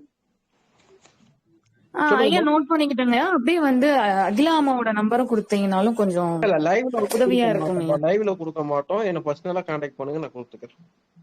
சரிங்க ஐயா, ரொம்ப நன்றி. ரொம்ப நன்றிங்க மேடம். உங்களோட கிளாஸ் ரொம்ப யூஸ்ஃபுல்லா இருந்தது. Thank you madam. ரொம்ப நன்றி மேடம். மூலிகை மகேந்திரன் ஐயா, வேற யாருக்குன்னா டவுட் இருக்குங்களா? வணக்கங்க மேம். வணக்கம்மா, சொல்லுங்க மேம். இப்ப பசங்களுக்கு வந்து செவ்வாய்க்கிழமை எண்ணெய் வச்சு குளிக்கலாமா மேம்? நம்ம புதன்கிழமை எண்ணெய் தேய்ச்சி குளிக்க வைங்களேன். பொம்பளை பிள்ளைங்களுக்கு செவ்வாய் வெள்ளி எண்ணெய் தேய்ச்சி குளிக்க வைக்கலாம். ஓகே ஓகேங்க மேம். பசங்களுக்கு புதன்கிழமை சனிக்கிழமை எண்ணெய் தேய்ச்சி குளிக்க வைங்க. ராமலட்சுமி தானே? சரி. ஆமா ஆமா மேம். ஆமா மேம். ஓகே. புதன்கிழமை சனிக்கிழமை தேய்ச்சி குளிக்க வைங்கம்மா. ஓகே ஓகே, சரிங்க சரிங்க மேம். மேம் அப்புறம் இப்போ நம்ம பல்லு காரெல்லாம் இருக்குது இல்லீங்களா, அந்த ஈர்ல வந்து ரொம்ப இதா இருந்து ஈர் வந்து கீழே இறங்குது இல்ல, அப்படி எல்லாம் உள்ளதுக்கு ஆயில் புல்லிங் பண்ணா சரியாகுமா மேம்? ஆமாமா, தேங்காய் எண்ணெயும் தண்ணியும் கலந்து ஆயில் புல்லிங் பண்ணீங்க, ரொம்ப சிறப்பா வந்து உங்களுக்கு பயனளிக்கும். ஓ சரி சரிங்க மேம். பக்கத்துல கேட்டாங்களா, சரி கேட்டு சொல்றேன் அப்படின்னு நானு. அது சரி. கண்டிப்பா, சந்தோஷம். Thank you ma'am. தேங்க்யூ. நன்றி. வாழ்க வளமுடன் மேம். வாழ்க வளமுடன். வணக்கம்மா. வணக்கம், சொல்லுங்க. நான் ஷாலினி பேசுறேன். மண்குளியல் சொல்லிருந்தீங்கல்ல, அது வந்து உடம்பு ஃபுல்லா போடுறோம். ஓகே, தலைக்கு ஹேருக்கு அந்த மாதிரி தான் அப்ளை பண்ணணுமா? மண்குளியலை பொறுத்த வரைக்கும் நம்ம முழு உடல் குளியல் மட்டும் இல்லாம தனித்தனி பார்ட்டுக்கும் இருக்கு. இப்ப வயிற்றுல வந்து ஒரு கல்லீரல் பிரச்சனை இருக்கு அப்படின்னா அந்த கல்லீரல் பகுதியில மட்டும் மண்ணை வந்து இது மட் பேக் பிரைவேட் ஏரியால பண்றதும் இருக்கு. இப்ப தலையில டாண்ட்ரஃப் நிறைய இருக்கு அப்படிங்கிறவங்களுக்கு, தலைமுடி நிறைய கொட்டுது அப்படிங்கிறவங்களுக்கு, தலையில அளவுக்கு அதிகமான சூடு இருக்கு, ஃபிட்ஸ் இருக்கு, ஸோ அந்த மாதிரி இருக்கிறவங்களுக்கு அந்த பிரச்சனைகள் எங்கெங்க இருக்கோ அந்த இடத்துக்கு மட்டுமே அப்ளை பண்றதும் இருக்கு. சிகிச்சை முறைன்னு வரும்போது அந்த மாதிரியும் இருக்கு. இப்ப கர்ப்பப்பை பிரச்சனை இருக்கிறவங்களுக்கு நிறைய பேருக்கு நம்ம சொல்லியிருக்கோம், அடிவயிறு ஃபுல்லா புற்று மண்ணை வந்து நீங்க தண்ணியில குழைச்சு அப்ளை பண்ணுங்க அப்படின்னா சரியா போயிடும். இப்ப யூரினரி ட்ராக்ல இன்ஃபெக்ஷன் இருக்குன்னா அடிவயிறுல அப்ளை பண்ண சொல்லுவோம். கர்னியா பிரச்சனை இருக்குன்னா அடிவயிற்றுல அப்ளை பண்ண சொல்லுவோம். டயபெட்டிஸ் பேஷண்ட்டுக்கு வயிற்றுல இடது பக்கமா அப்ளை பண்ண சொல்லுவோம், நடு வயிறுல அப்ளை பண்ண சொல்லுவோம். அந்த மாதிரி எல்லாம் இருக்கு. இப்ப முட்டி வலி இருக்கு, ருமட்டாய்டு ஆர்த்ரைட்டிஸ் பேஷண்ட்ஸ், எங்க முட்டி வீக்கம் இருக்கோ முட்டியில அப்படி அப்ளை பண்ண சொல்லுவோம். அது கூட கொஞ்சம் முருங்கைக்கீரை, இது நிறைய விதம் இருக்கு. மட்பாத்துல வந்து இப்ப நம்ம வெறும் ஒரு கழிவு நீக்க பயிற்சிக்காக சொன்னோம். சிகிச்சை முறைன்னு வரும்போது மண்ணுல வந்து புற்றுமண்ணுல நீங்க வேப்பலை அரைச்சி பூசுறது தோல் வியாதி இருக்கிறவங்களுக்கு, குப்பைமேனி இலை அரைச்சி பூசுறது தோல் வியாதி இருக்கிறவங்களுக்கு, எலும்புகள்ல தொந்தரவு இருக்கிறவங்களுக்கு முருங்கைக்கீரையை அரைச்சி புற்றுமண்ணோட கலந்து மேல அப்ளை பண்றது, ஒவ்வொரு முட்டிகளுக்கும் அப்ளை பண்றது. அதுக்கப்புறம் பிரண்டையை வந்து அரைச்சி புற்றுமண்ணோட கலந்து எலும்புகள் எங்க உடஞ்சிருக்கோ அதுக்கு வந்து பத்து போட சொல்லுவோம். முதுகு தண்டுல தொந்தரவு இருக்கிறவங்களுக்கு கற்றாழையோட சேர்த்து புற்றுமண்ணை கலந்து அப்ளை பண்ண சொல்லுவோம். இந்த மாதிரி இன்னும் நிறைய இருக்கு. மூலிகைகளோட கலவையில புற்றுமண்ணு தனித்தனி சிகிச்சை இருக்கு. தனித்தனி வியாதிகளுக்கு தனித்தனியா சிகிச்சைகள் இருக்கு. அது ரொம்ப பிரமாதமா இன்னும் வேலை செய்யும். இப்ப நம்ம 3 மாசத்துக்கு ஒருக்கா எடுக்கணும் அப்படின்னு சொல்லும் போது உடம்பு ஃபுல்லா நம்ம அப்ளை பண்ணா போதும் அந்த மாதிரி. ஆமா, தலையில இருந்து கால் வரைக்கும் ஃபுல்லாவுமே அப்ளை பண்ணிட்டு நீங்க நல்லா காஞ்சு அது வந்து எப்ப வரைக்கும் எவ்வளவு நேரம் இருக்கலாம் அப்படின்னா, நம்ம ஒவ்வொருத்தருடைய உடல் வெப்பநிலை இருக்கு. உங்க உடம்பு ரொம்ப குளிர்ச்சியா இருந்தா கொஞ்சம் ஒரு 3/4 மணி நேரம் ஆகும்.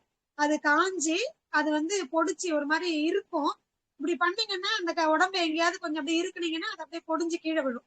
அது வரைக்கும் அது காஞ்சி போய் தானா விடற வரைக்கும் இருக்கணும். அதுதான் நேரம். சில பேருக்கு பாத்தீங்கன்னா ரொம்ப சூடு உடம்பு இருக்கும். அப்ளை பண்ணிருப்போம், ஒரு 15 நிமிஷத்துக்குள்ளவே அது நல்லா காஞ்சு போய் தேய்க்க ஒரு இடத்துல பூசிட்டே இருக்கும், ரொம்ப காஞ்சிட்டே வந்துடும். உடனே நம்ம கழுவ வேண்டியிருக்கும். அது கண்டிப்பா உடனே கழுவிறது தான் நல்லது.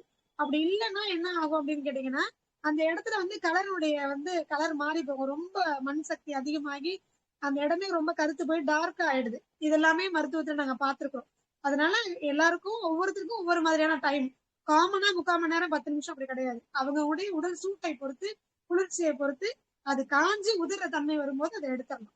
அவ்வளவுதான்.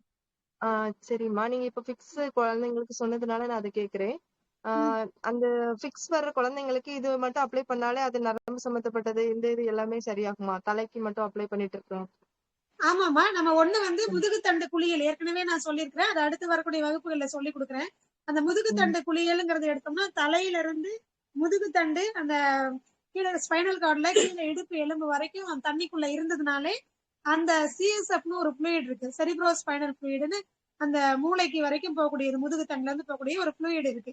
அந்த திரவம் வந்து அளவுக்கு அதிகமான சூடாகும் போது அதுல இருக்கக்கூடிய சத்துக்கள் வந்து குறைஞ்சு போயிடும், இல்லைன்னா எலிமினேட் ஆகி போயிடும், கழிவா மாறி போயிடும். இதுலதான் அந்த குழந்தைங்களுக்கு பிட்ஸ் வருது. அண்ட் மூளையில ஏதோ ஒரு சில இடங்கள்ல தண்ணீர் வந்து கோத்துக்கிட்டு அழுத்தம் ஏற்படும் நரம்புல, இதனால பிட்ஸ் வருது. சோ இந்த காரணங்கள் எல்லாத்தையுமே முதுகுத்தண்டு குளியல் எடுக்கிறது, மண் குளியலை வந்து தலையில இருந்து முதுகுத்தண்டு வரைக்கும் அப்ளை பண்றது, இது மூலமாவே சரி பண்ண முடியும். இன்னொன்னு இன்னைக்கு நான் சொன்னேன் இல்லைங்களா, கண் கழுவுறது, அதுவும் வந்து அதுவும் கூட இந்த பிட்ஸ வந்து குணப்படுத்தும். ரொம்ப நன்றி. நிறைய சிகிச்சை முறைகள் இருக்கு இந்த ஒரு பிரச்சனைக்கு, எல்லா விதத்திலிருந்தும் நம்ம சரி பண்றது. சரிம்மா, ரொம்ப நன்றிம்மா, தெளிவான விளக்கம் கொடுத்தீங்க. நன்றிம்மா, நன்றி. ஒரே ஒரு விஷயம் மட்டும் சொல்லிடுறேன் அம்மாவுக்கு. நீங்க 3 மாசத்துக்கு ஒரு டைம் நீங்க மண்குளியல் எடுக்கிறீங்கன்னா உச்சாந்தலையில இருந்து பாதம் வரைக்கும் தேய்க்கிறது தான் சிறப்பு. ஏன்னா இப்போ நோய்க்கு எடுக்கிறதுன்றது வந்து 3 மாசத்துக்கு ஒன்ஸ் வந்து எடுத்துருவாங்க, நடுவுல வந்து டிசீஸ் வரும். அப்போ என்ன பண்ணுவாங்க, அந்த இடத்த பேக் பண்ணுவாங்க. நீங்க வந்து எப்படி எடுக்கணும்னா 3 மாசத்துக்கு ஒன்ஸ் எடுக்கிறீங்க அப்படின்னும் போது என்ன பண்ணணும்னா தலையில இருந்து பாதம் வரைக்கும் தேய்ச்சிட்டு நல்லா அப்ளை பண்ணி விட்டுருங்க. அப்ளை பண்ணிட்டு நல்லா இப்ப அந்த அம்மா சொன்ன மாதிரி என் பாடி தான் ஹீட் பாடி.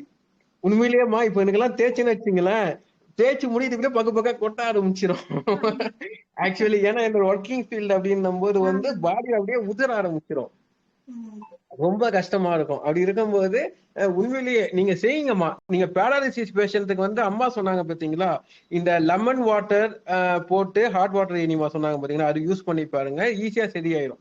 ஸ்பைனல் கார்ட்ல வர பிரச்சனை, தலை நரம்பு பிரச்சனை இதெல்லாம் வந்து ஏன்னா ஸ்டார்டிங்ல கொடுக்குற விஷயத்த இப்ப இயற்கை மருத்துவத்துன்னு சொல்றத வந்து நோட்டு பேனா வச்சு எழுதுங்கன்ற நான் இன்னைக்கு சொல்ற விஷயம்.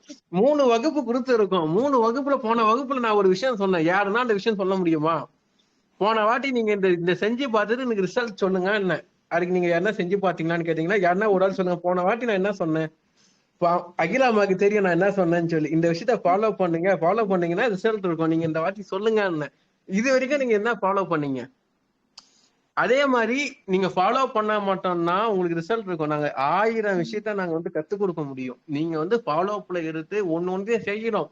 கூச்சப்படாதீங்கன்றான். இயற்கை மருத்துவத்துல கூச்சப்படுறதுதான் இங்க பிரச்சனையே. கூச்சத்தை விட்டுட்டு நீங்க இயற்கை வாழ்வியலுக்குள்ள வாங்க. அதுதான் நான் திருப்பி சொல்லுவேன். உங்க குழந்தைக்கு பேராலிசிஸ் சொன்னீங்கன்னா என்னோட நம்பர் நோட் பண்ணிட்டு ரிப்போர்ட் ஷேர் பண்ணுங்கம்மா எனக்கு. இல்ல, என்னோட குழந்தைக்கு தான் அடிக்கடி ஃபிக்ஸ் வருது. ஏன்னா ஃபீவர் அது வந்தாலே நார்மலா தான் இருப்பான். ரொம்ப ஃபீவர்னு வராது. ஆனா அவனுக்கு அடிக்கடி ஃபிக்ஸ் வர்றதுனால எங்களுக்கு கொஞ்சம் பயமா இருக்கும். அதான் அம்மாட்ட கேட்டுட்டே இருப்போம். இவங்க இத சொன்ன உடனே ஓகே அது கூட கனெக்ட் பண்ணி பாத்துடலாமே அப்படின்னு சொல்லிட்டு தான். ம். ஏன்னா நான் உங்க அதுவும் நம்பரை செஞ்சு நோட் பாருங்க. பண்ணிருக்கேன் சார். உங்க நம்பர் எனக்கு தெரியும். நான் வந்து உங்களுக்கு நியூராலஜி வேணா நியூராலஜி டாக்டரும் கொஞ்சம் கன்சல்ட் பண்ணிக்கலாம். ஏன்னா நம்ம டீம்ல இருக்காங்க ஆக்சுவலா நியூரோ ஸ்பெஷலிஸ்ட் ஆ, யாருன்னா நான் ரெஃபர் நாங்க இன்னும் பண்ணிக்கலாம். டெஸ்ட் எடுக்கல. ஏன்னா மேக்ஸிமம் நாங்க ஹாஸ்பிட்டலே போக மாட்டோம். அகிலா மேமே சூப்பர். கம்பல் பண்ணி போங்கன்னு சொன்னா மட்டும் தான் போவோம். இல்லாட்டா நீங்களே சொல்லுங்கம்மா அப்படின்னு தான் சொல்லுவோம். அதனால அவங்கள தான் நாங்க ஃபாலோ பண்ணிட்டு இருக்கோம். அதனால நாங்க டெஸ்ட் எதுவுமே எடுக்கல இது வரைக்குமே. சிறப்புமா, அதான். அதுதாம்மா தேவை. ஏன்னா டெஸ்ட் எடுக்க போனீங்கன்னு வச்சுங்களேன், ஒண்ணு இல்லைன்னா ஒரு பிரச்சனை சொல்லிடுவாங்க. இப்போ இன்னைக்கே வந்து 3 நாளா கண்ணு வலிமா, நான் வெள்ளிக்கிழமை அறக்கட்டளை ரிஜிஸ்ட்ரேஷன் பண்ணேன். ஒண்ணுமே இல்ல, அந்த வெயில்ல என்ன பண்ணா இளநீர் குடிச்சிட்டு வந்துட்டேன். மறுநாளே கண்ணு பொங்கி போச்சு லெஃப்ட் சைடு. அப்படியே ஸ்கிரீன் பேப்பர் ஃபுல்லா ரெட் கலர்ல தான் இருக்கு. அப்படியே எப்படி சொல்லணும்னா அப்படியே ரத்த கலர்ல இருக்கு. ரத்தம் தான் வெளியே வரல, அந்த அளவுக்கு இருக்கு. இப்பதான் கொஞ்சம் கொஞ்சமா அந்த அக்கு பஞ்சர் பாயிண்ட் எல்லாம் போட்டுக்கிட்டு கொஞ்சம் தண்ணி குடிக்கிறது, லெமன் ஜூஸ் குடிக்கிறது, இந்த மாதிரி விஷயம் ஃபாலோ பண்ணிடுறோம். உடனே எல்லாருக்குமே பிரச்சனை வரும். அந்த விஷயத்த வந்து சொல்யூஷன் கண்டுபிடிக்கிறது தான் விஷயம். அடுத்த டைம்ல இருந்து இப்போ நீங்க என்ன பண்ணணும்னா கம்பல்சரி இயற்கை மருத்துவம்னா கையில நோட்டு பேனா வச்சுக்கோங்க. 10 ரூபாய் நோட்டு, 5 ரூபாய் பேனா வாங்கி வச்சுக்கிட்டு அடுத்த டைம்ல இருந்து நோட்ல வந்து நோட் பண்ணுங்க. ஏன்னா இந்த விஷயம்லாம் வெளியே போய் கத்துக்கணும்னா பைசா ரம்பா, எல்லாமே full and full business motive ஆகி போச்சு. எல்லாமே மணி மைண்ட். அதுங்க இலவசமா நம்ம அறக்கட்டளை சார்பா நம்ம கொடுக்குறோம் அப்படின்னும் போது இதை நீங்க நோட் பண்ணி எப்படி யூட்டிலைஸ் பண்ணிக்கணும்னு பாருங்க. அதுதான் விஷயம். நன்றி, ரொம்ப ரொம்ப சிறப்பு. நன்றி நம்ம சார். முடிச்சுக்கலாம்னு நன்றி சார். நினைக்கிறேன். மீண்டும் அகிலா அம்மா வந்து கூடிய வரையில இன்னொரு வகுப்புல மீட் பண்ணுவாங்க. இப்போ இந்த 3 வகுப்புல சொன்னதை அடுத்த வகுப்புல நீங்க ஃபாலோ பண்ணன்னு எங்களுக்கு ஒரு சின்ன ஒரு ரெஸ்பாண்ட் பண்ணுங்க. நான் பண்ணீங்க அப்பதான் எங்களுக்கு சந்தோஷமா இருக்கும். இல்லைன்னா கண்டிப்பா. ஏன்னா நாங்க சொல்ற விஷயத்துக்கு வந்து என்ன ஒரு யூஸ்ஃபுல் நீங்க பண்ணிருக்கேன் சார், இந்த மாதிரி நான் ரிசல்ட் எடுத்தேன், நான் இந்த விஷயம் பண்ணேன் அப்படின்றத நீங்க சொன்னா மட்டும்தான் எங்களுக்கு சந்தோஷமா இருக்கும். ஏன்னா எதுவுமே ஃபாலோ பண்ணல அப்படின்னா 15 நாள் சொல்லியிருக்காங்க ஆயில் புல்லிங். அந்த ஆயில் புல்லிங் ஆச்சு 4ல இருந்து ஸ்டார்ட் பண்ணுங்க. எப்படியும் அந்த அம்மா கிளாஸ் எடுக்கிறது இன்னும் 15 நாள் ஆகும். அந்த 15 நாள் செஞ்சுட்டு ரிசல்ட் சொல்லுங்க. ரொம்ப ரொம்ப நன்றிங்கம்மா அகிலாம்மா. நம்ம நன்றி. முடிச்சுக்கலாம்னு நினைக்கிறேன். ரெக்கார்டிங் நன்றிங்க. ஆஃப் கண்டிப்பா. பண்ணிக்கிறேன். நன்றி. ரொம்ப ரொம்ப நன்றி. உங்க வாழ்க வளமுடன். நன்றி. ஆ.